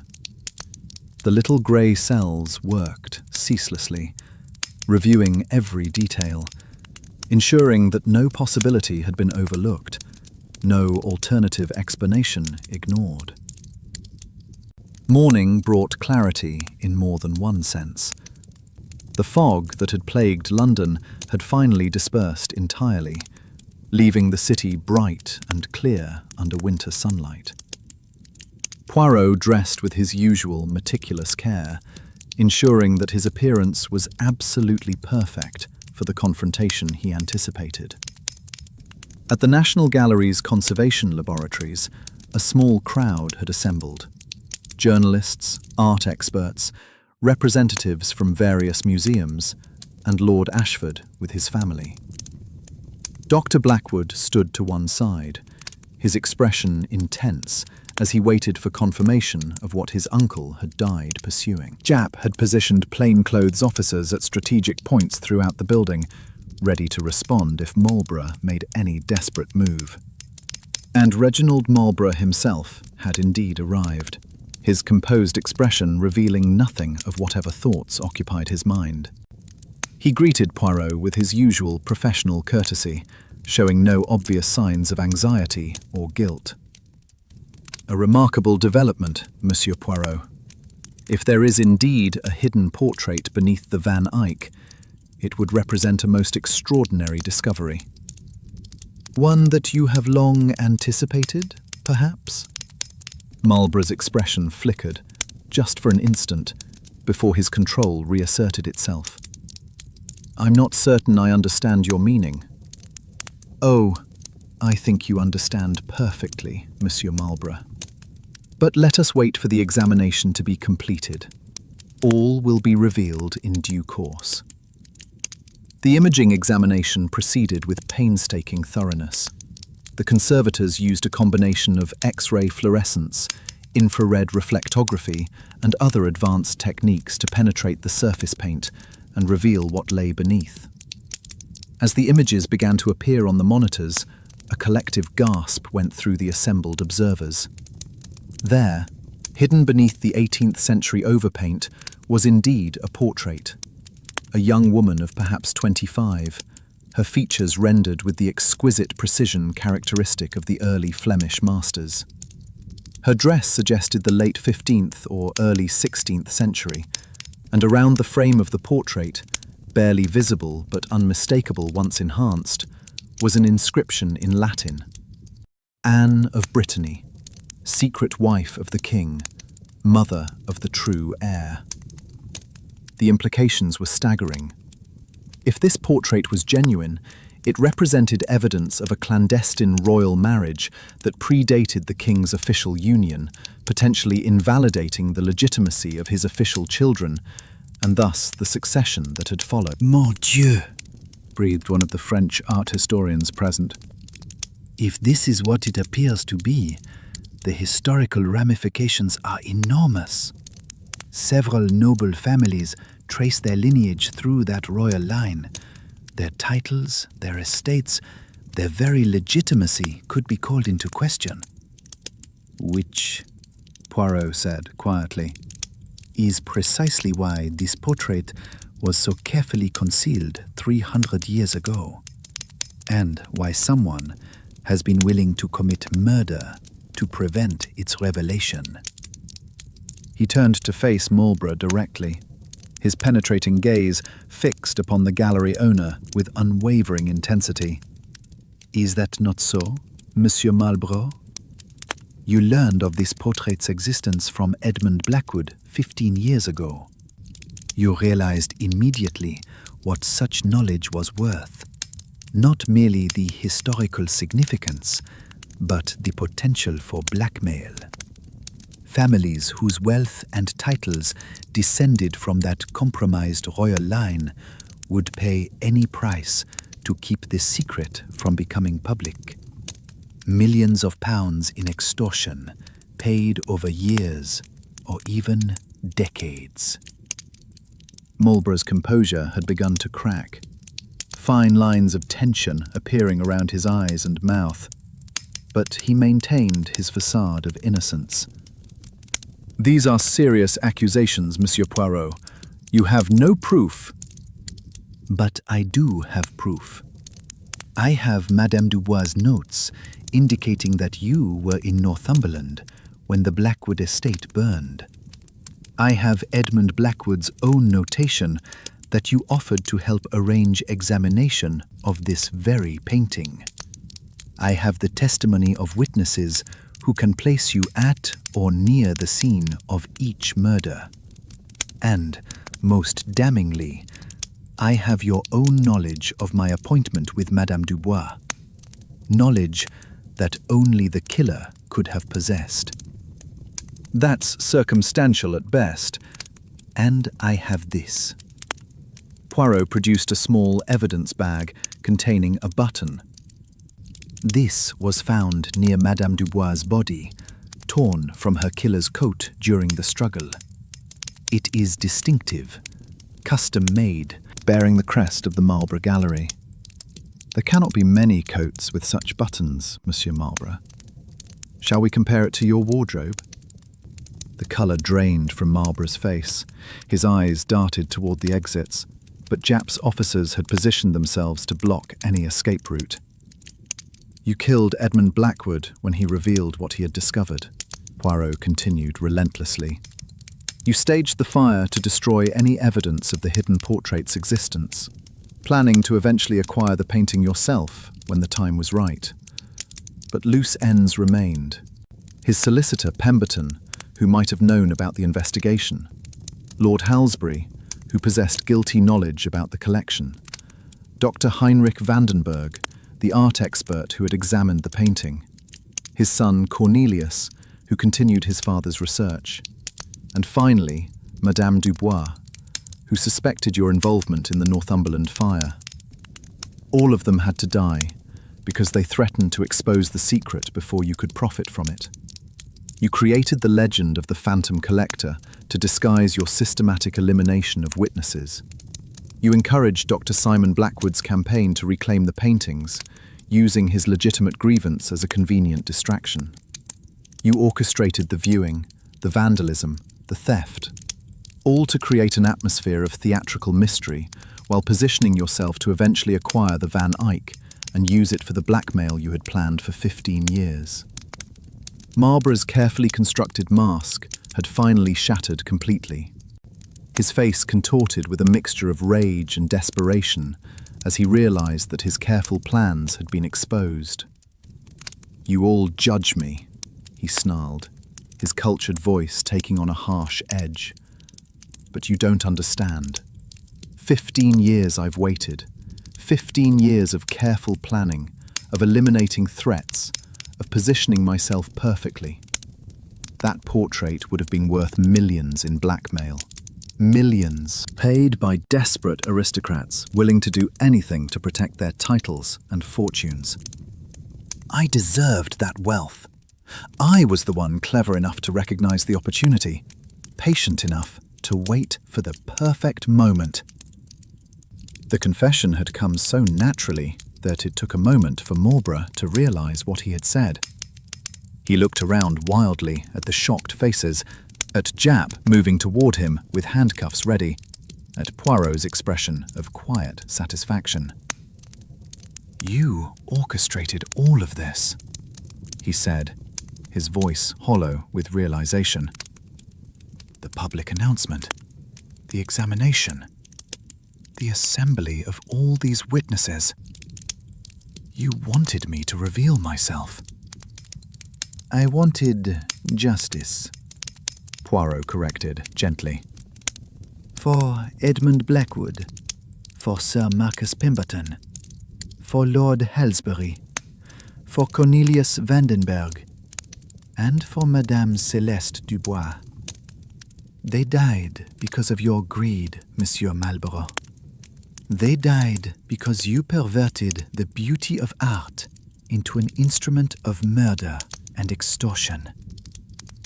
As Japp placed the handcuffs on Marlborough's wrists and began the formal caution, the former gallery owner seemed to age before their eyes. The sophistication and culture that had been his social armor fell away, revealing the ruthless criminal beneath. One question, Poirot said, as Marlborough was being led away. The phantom sightings, the theatrical appearances, were those you as well? A bitter smile crossed Marlborough's face. Some were. Others I merely encouraged, knowing that fear and superstition would spread on their own once the seed was planted. People see what they expect to see, Monsieur Poirot. I simply gave them expectations. After Marlborough had been removed, Poirot stood for a long moment before the revealed portrait, studying the face of the woman whose hidden image had catalyzed so much tragedy across 3 centuries. She was beautiful, Miss Sylvia Ashford murmured beside him. Do you think her story was true? Was she really a secret wife? That, mademoiselle, is a question for historians to answer. Whether she was genuine or merely a fabrication, whether her marriage was real or invented, we may never know with certainty. But her portrait was real enough, and the greed it inspired was certainly real. What will happen to it now? It will be studied, authenticated, perhaps displayed in a museum where its historical significance can be appreciated without the taint of murder and extortion. And your family's collection, the genuine works, can be sold, helping to resolve your father's financial difficulties without the shadow of scandal that has hung over them. Dr. Blackwood approached, his expression combining relief with sorrow. My uncle spent his life pursuing this truth. He died for it. At least now his murder will be avenged. Justice delayed, Poirot observed, but not justice denied. And that, Dr. Blackwood, is sometimes the best we can achieve. That the guilty do not escape forever. That the patient work of investigation eventually brings the truth to light. As the crowd dispersed and the conservators carefully secured the portrait for further study, Poirot found himself in conversation with Lord Ashford, who seemed overwhelmed by the revelations of the past hour. My family possessed that portrait for 300 years without knowing what it was, the nobleman said wonderingly. And it nearly destroyed us. The irony is bitter, Monsieur Poirot. The past casts long shadows, my lord. But now those shadows have been brought into the light. You can move forward without the burden of unknown secrets, without the threat of a phantom collector haunting your steps. Thanks to you and the little grey cells you speak of so fondly. Poirot smiled, his magnificent moustache curving upward. The little grey cells merely do what they were designed to do. Sort truth from falsehood, pattern from chaos, justice from injustice. It is their nature. As it is the nature of Hercule Poirot to employ them in service of those who suffer from the crimes of others. Chapter 8. Justice. The arrest of Reginald Marlborough created a sensation in London's art world and beyond. The newspapers were filled with lurid accounts of the phantom collector, the hidden portrait, the murders spanning 15 years. Public fascination with the case seemed insatiable, and Poirot found himself besieged by journalists seeking interviews, which he declined with courteous firmness. "Let the facts speak for themselves," he told Japp when the inspector remarked on the media frenzy. "The little grey cells require no advertisement, and sensationalism serves no useful purpose beyond selling newspapers." The evidence against Marlborough proved overwhelming once investigators began examining his activities with the knowledge of his guilt. The button torn from his coat during the struggle with Madame Dubois was matched to a coat found in his wardrobe, showing the distinctive tear where it had been ripped away. Chemical analysis of the blade that had killed Madame Dubois matched traces found on a razor discovered hidden in Marlborough's office, a professional instrument more suited to surgery than shaving. More damning still were the financial records uncovered by Scotland Yard's investigators. Marlborough had been making systematic inquiries for years about noble families whose lineage descended from the royal line mentioned in the hidden portrait. He had compiled extensive dossiers on their finances, their social positions, their vulnerabilities to blackmail.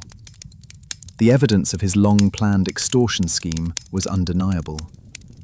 The trial proceeded with remarkable swiftness, given the gravity of the charges.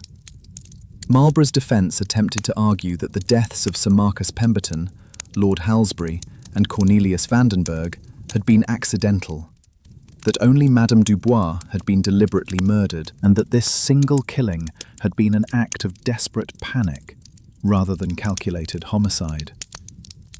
But Poirot's testimony, delivered with his customary precision and absolute certainty, demolished these arguments.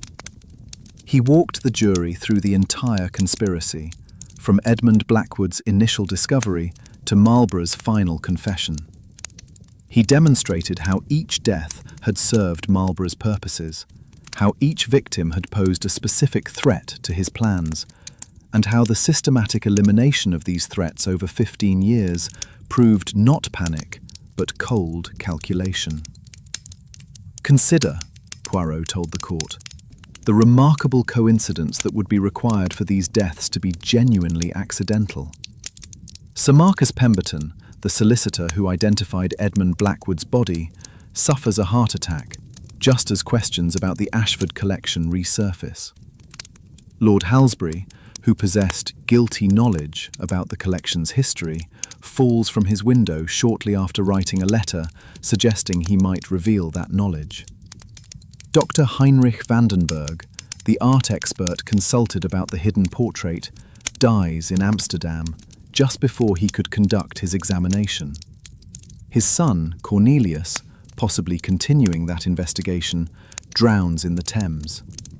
And Madame Dubois, who suspected Monsieur Marlborough's involvement in the Northumberland fire, is murdered with professional precision." He paused, allowing his gaze to sweep across the jury. Coincidence upon coincidence upon coincidence. Or perhaps, and I suggest to you that this is the only reasonable interpretation, a systematic campaign of murder executed over 15 years by a man whose patience was matched only by his ruthlessness.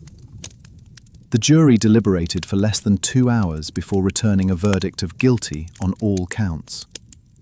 Marlborough was sentenced to death, though the sentence would later be commuted to life imprisonment when new evidence emerged, suggesting that one of the supposed murders, Cornelius Vandenberg's drowning, might actually have been accidental after all. But the conviction brought little satisfaction to Poirot, beyond the professional pleasure of seeing justice served. 4 people, possibly 5, were dead because of one man's greed. A 300-year-old secret had catalyzed a modern tragedy. And the hidden portrait of Anne of Brittany, secret wife of a king, had proven more dangerous in the 20th century than it had ever been in the 16th. The painting itself became the subject of intense scholarly debate. Historians examined the claims made in the inscription, researching royal marriages and genealogies, seeking to determine whether the portrait represented genuine historical evidence or merely an elaborate fabrication from some long-ago scandal. The consensus that eventually emerged was cautiously affirmative. There had indeed been rumours of a clandestine marriage involving Anne of Brittany, though whether it had been legally valid and whether it truly preceded the official royal marriage remained subjects of dispute. The portrait itself was authenticated as a genuine work of the early Flemish school, probably created in the late 15th or early 16th century, then carefully overpainted sometime in the early 18th century to conceal its subject matter. "So it was real," Dr. Blackwood said to Poirot when they met some weeks after the trial, during a private viewing of the portrait at the National Gallery, where it had been placed on temporary display. "My uncle was right about everything. The hidden painting, the royal scandal, the danger of revealing it." "Your uncle was a scholar of integrity, who pursued truth regardless of personal risk," Poirot replied. "He deserves to be remembered for that courage." Not merely as a victim of Marlborough's greed. "The family is planning a memorial. Would you attend?" "I would be honoured." They stood together before the portrait, studying the face of the young woman whose image had survived centuries of concealment to finally emerge into the light. She gazed back at them with painted eyes, beautiful and inscrutable. Her secrets now partially revealed, but never fully known. Lord Ashford had proceeded with the sale of his collection, achieving prices that not only satisfied his creditors, but left him with sufficient funds to restore his estates and secure his family's future. The notoriety surrounding the case had actually enhanced the value of the remaining works, as collectors competed for pieces that had been part of the famous Ashford collection.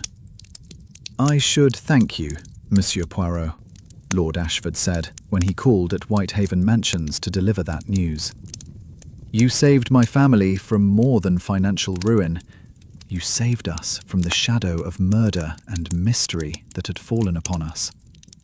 "I merely employed the gifts with which nature has blessed me," Poirot replied, with characteristic modesty.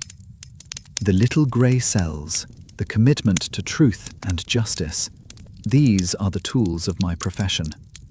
That they have been of service to you brings me satisfaction." Miss Sylvia had also made a full recovery from the nervous strain that had afflicted her during the case. Released from the terror of phantom collectors and mysterious threats, she had blossomed into a more confident young woman, and Poirot heard rumours that she had become engaged to a suitable young gentleman of good family and moderate means.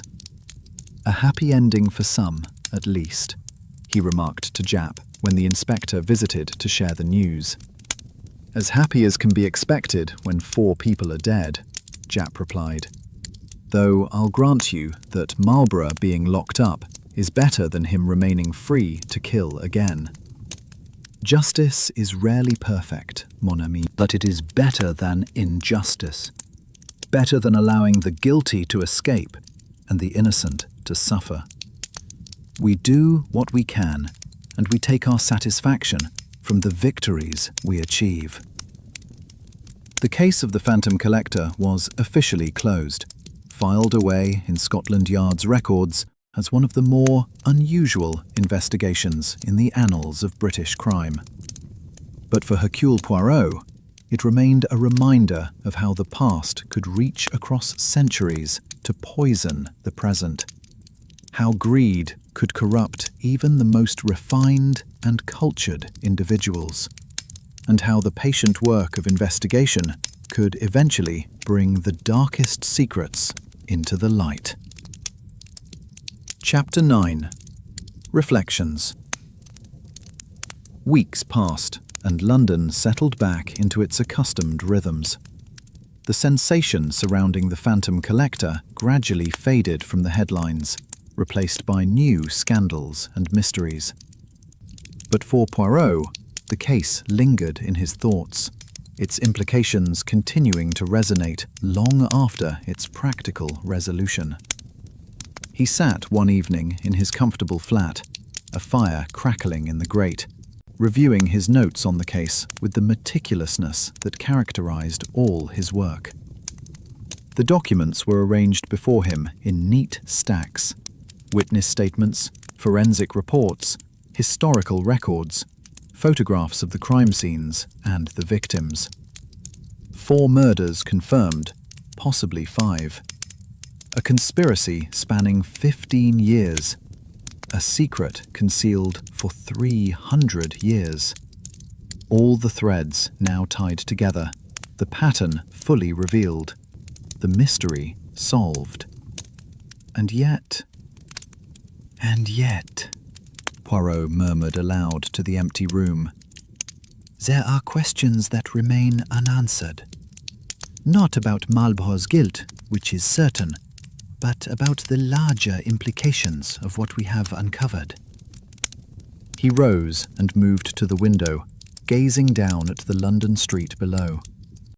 Somewhere in this vast city were families whose aristocratic lineage might be called into question by the portrait's revelation. Families who had possessed wealth and title for generations, blissfully ignorant that their legitimacy rested on a foundation that could be challenged. Should they be informed? Should the portrait's full implications be publicized, potentially destroying dynasties that had existed for centuries? Or should the secret be allowed to fade back into obscurity? A historical curiosity without practical consequence. These were not questions for a detective to answer, Poirot reflected. They were matters of historical scholarship, of legal interpretation, of social policy. He had done his duty by exposing Marlborough's crimes and bringing him to justice. What society chose to do with the uncomfortable truths revealed in the process was beyond his purview.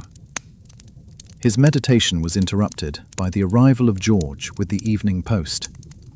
Among the usual correspondence was a letter that immediately caught Poirot's attention. Expensive paper, elegant handwriting, bearing a crest that he recognized as belonging to one of England's oldest families. He opened it with curiosity and read, "My dear Monsieur Poirot, I write to you in strictest confidence regarding the matter of the portrait recently revealed in the Ashworth collection case. As you may be aware, my family's lineage descends from the royal line mentioned in the portrait's inscription. The potential implications for our title and estates have caused considerable anxiety among various branches of our family. However, after extensive consultation with legal and historical experts, we have determined that the portrait, while of great historical interest, poses no actual threat to established inheritances and titles.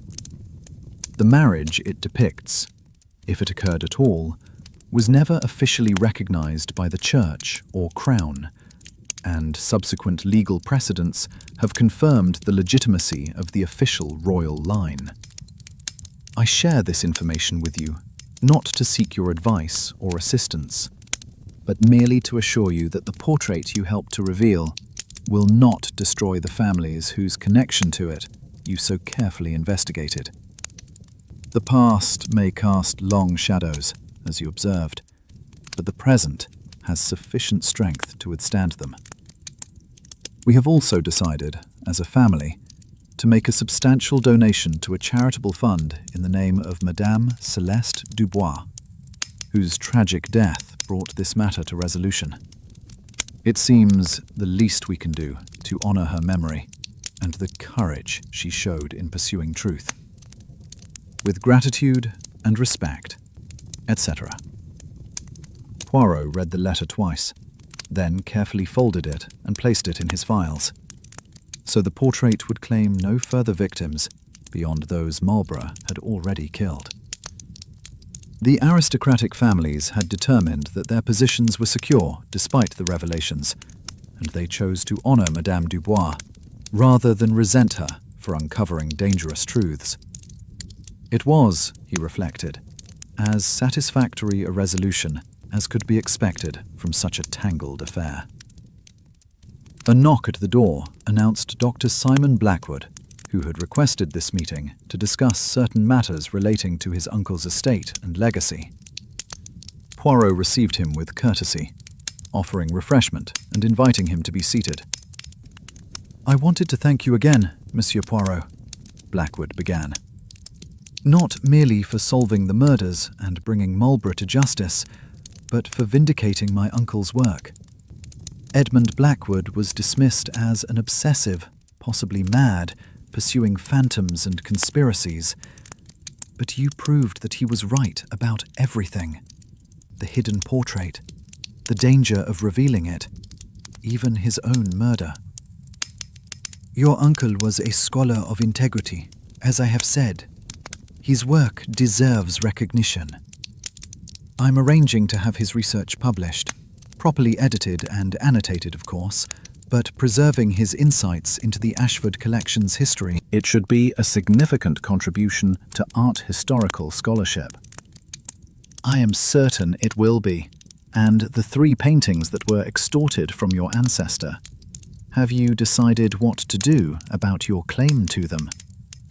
Blackwood smiled ruefully. "I've decided to let it go. Oh, I could pursue the matter legally, probably establish that the original acquisition was indeed coercive. But what would be the point? The paintings have been part of the Ashford collection for 300 years.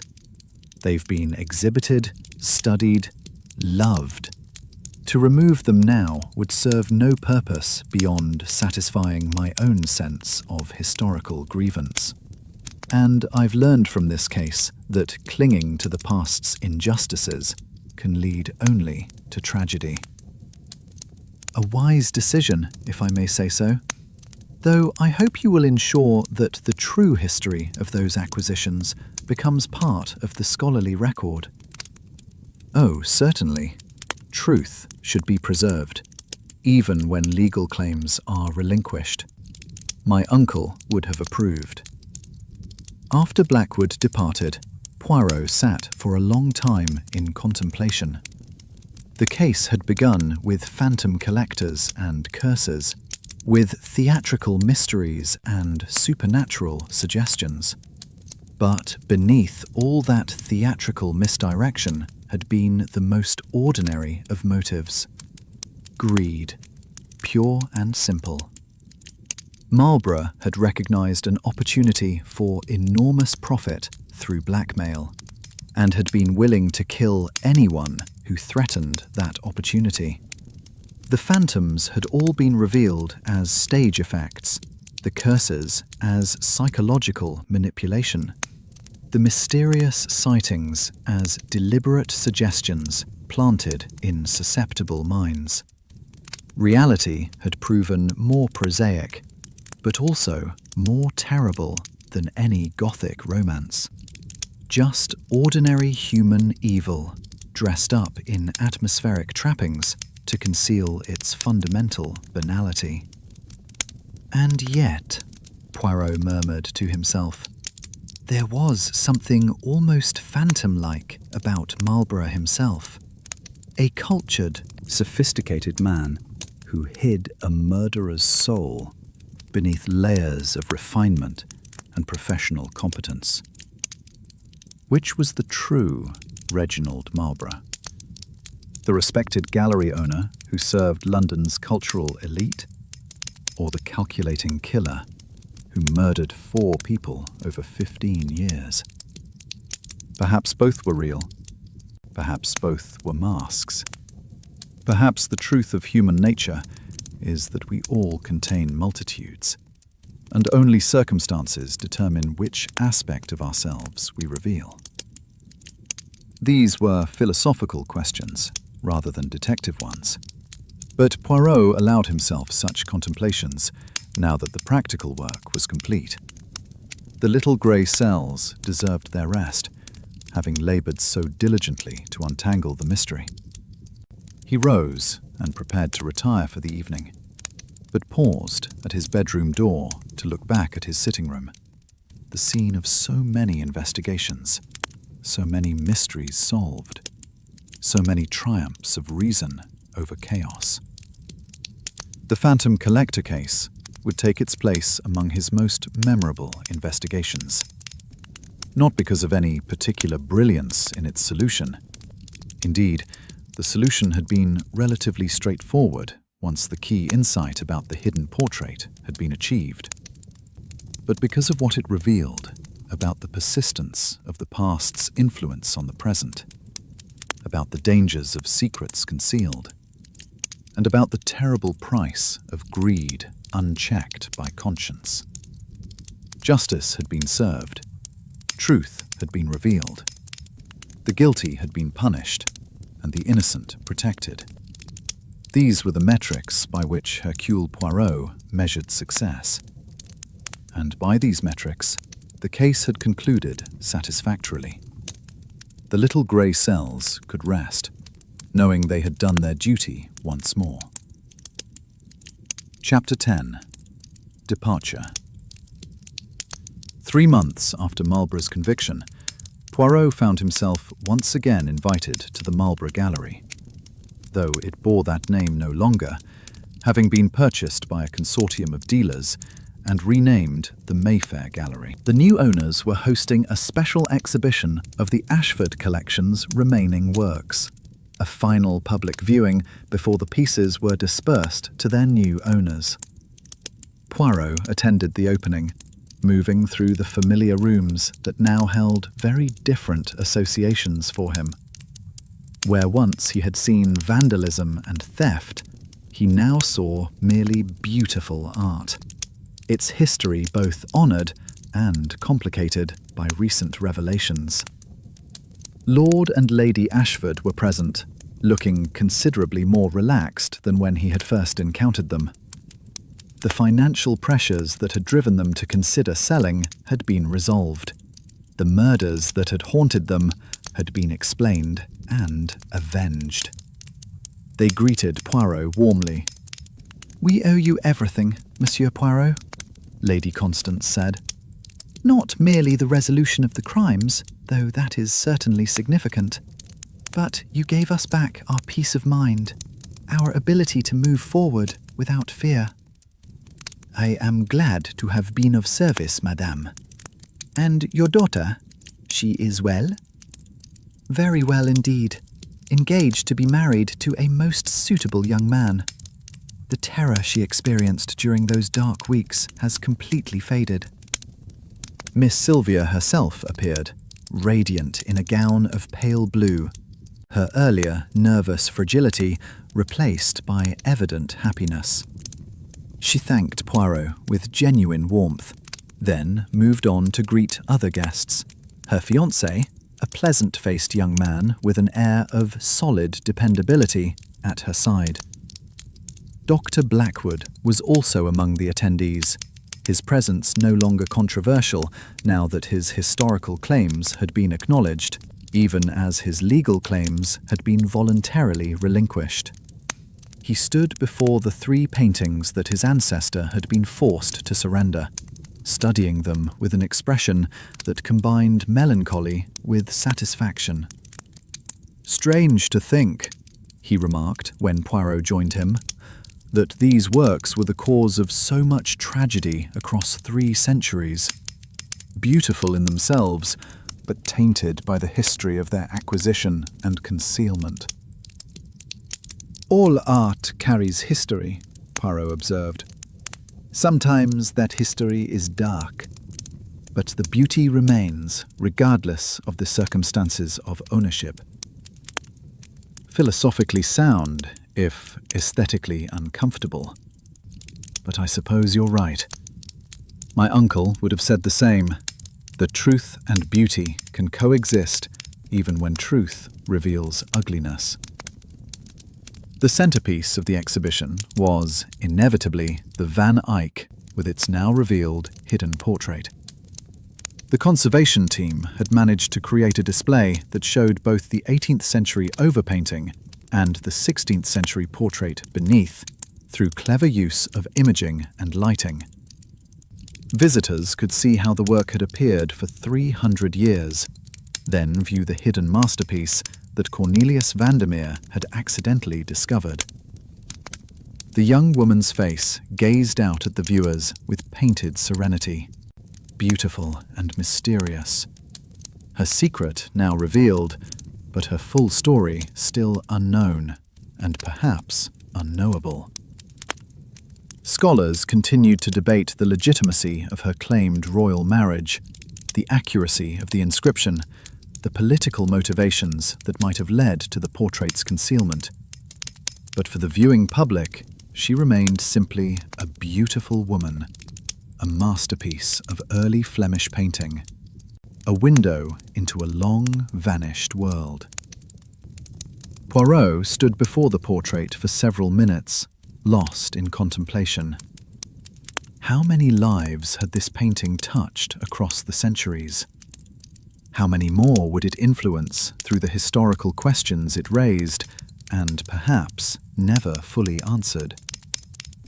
Art's immortality sometimes came at a high price, he reflected. Inspector Japp arrived, looking distinctly uncomfortable in his formal evening wear. "Never thought I'd be attending an art exhibition as part of a murder case's aftermath," he grumbled to Poirot. "Though I suppose there are worse ways to spend an evening." "The case is truly closed now, mon ami. All loose ends tied up, all questions answered." Except whether that portrait is genuine or just some elaborate historical fraud. Some questions are beyond the purview of detectives to answer. We deal in evidence and deduction, not historical interpretation. Let the scholars debate her authenticity. We know, with certainty, only that men died because of her image, and that justice has been served for those deaths. As the evening progressed, Poirot found himself increasingly ready to depart. The case had been fascinating, the solution satisfying, the resolution just. But it belonged now to history, filed away with all his other investigations. The little grey cells must always be ready for the next mystery, the next challenge, the next opportunity to bring order to chaos and truth to deception. He made his farewells to Lord Ashford and the other principals of the case, accepted their grateful thanks with characteristic modesty, and prepared to depart into the London night. But at the gallery's entrance, he paused for one last look back at the exhibition, at the paintings that had catalysed so much tragedy, at the hidden portrait now revealed. And he reflected that this case had taught him something he had not fully appreciated before, that the past never truly dies, that secrets concealed continue to exert influence across generations, and that the pursuit of truth, while dangerous, remained the only honourable course for those committed to justice. "Good night, Phantom Collector," he murmured to the shadows. "You have been exposed, your crimes solved, your victims avenged. Rest now in whatever peace is accorded to mysteries fully revealed." He descended the steps to the pavement, where George waited with the motor car. The November night was clear and cold, the stars visible above despite London's lights. A fitting conclusion to a case that had begun in fog and ended in clarity. As they drove through the London streets toward Whitehaven Mansions, Poirot allowed himself a small smile of satisfaction. The little grey cells had triumphed once more. Truth had prevailed over deception. Justice had been served. And Hercule Poirot, his magnificent moustache perfectly symmetrical, his conscience clear, his duty fulfilled, could rest, knowing that the Phantom Collector would haunt no one ever again. The world, he reflected, contained sufficient mysteries without adding phantoms and curses to the catalogue. Human nature provided mystery enough, the capacity for good and evil, for love and greed, for sacrifice and selfishness. These were the true subjects of his investigations, the real phantoms he hunted. And as long as crimes were committed and mysteries remained unsolved, Hercule Poirot would be there, employing his little grey cells in service of truth and justice, bringing light to darkness and ensuring that no phantom, however clever its disguise, could escape the patient, methodical scrutiny of one dedicated to the proposition that truth will ultimately prevail. The motorcar arrived at Whitehaven Mansions. Poirot ascended to his flat, where a fire had been lit in anticipation of his return, and settled into his favourite chair with a cup of tisane. The case of the Phantom Collector was closed. Tomorrow would doubtless bring new cases, new mysteries, new opportunities for the little grey cells to demonstrate their power. But tonight, Hercule Poirot would rest, satisfied that justice had been served, and that the world was, for this moment at least, a slightly more ordered and comprehensible place. Such, he reflected with quiet contentment, was the life he had chosen, and he would have it no other way. The end.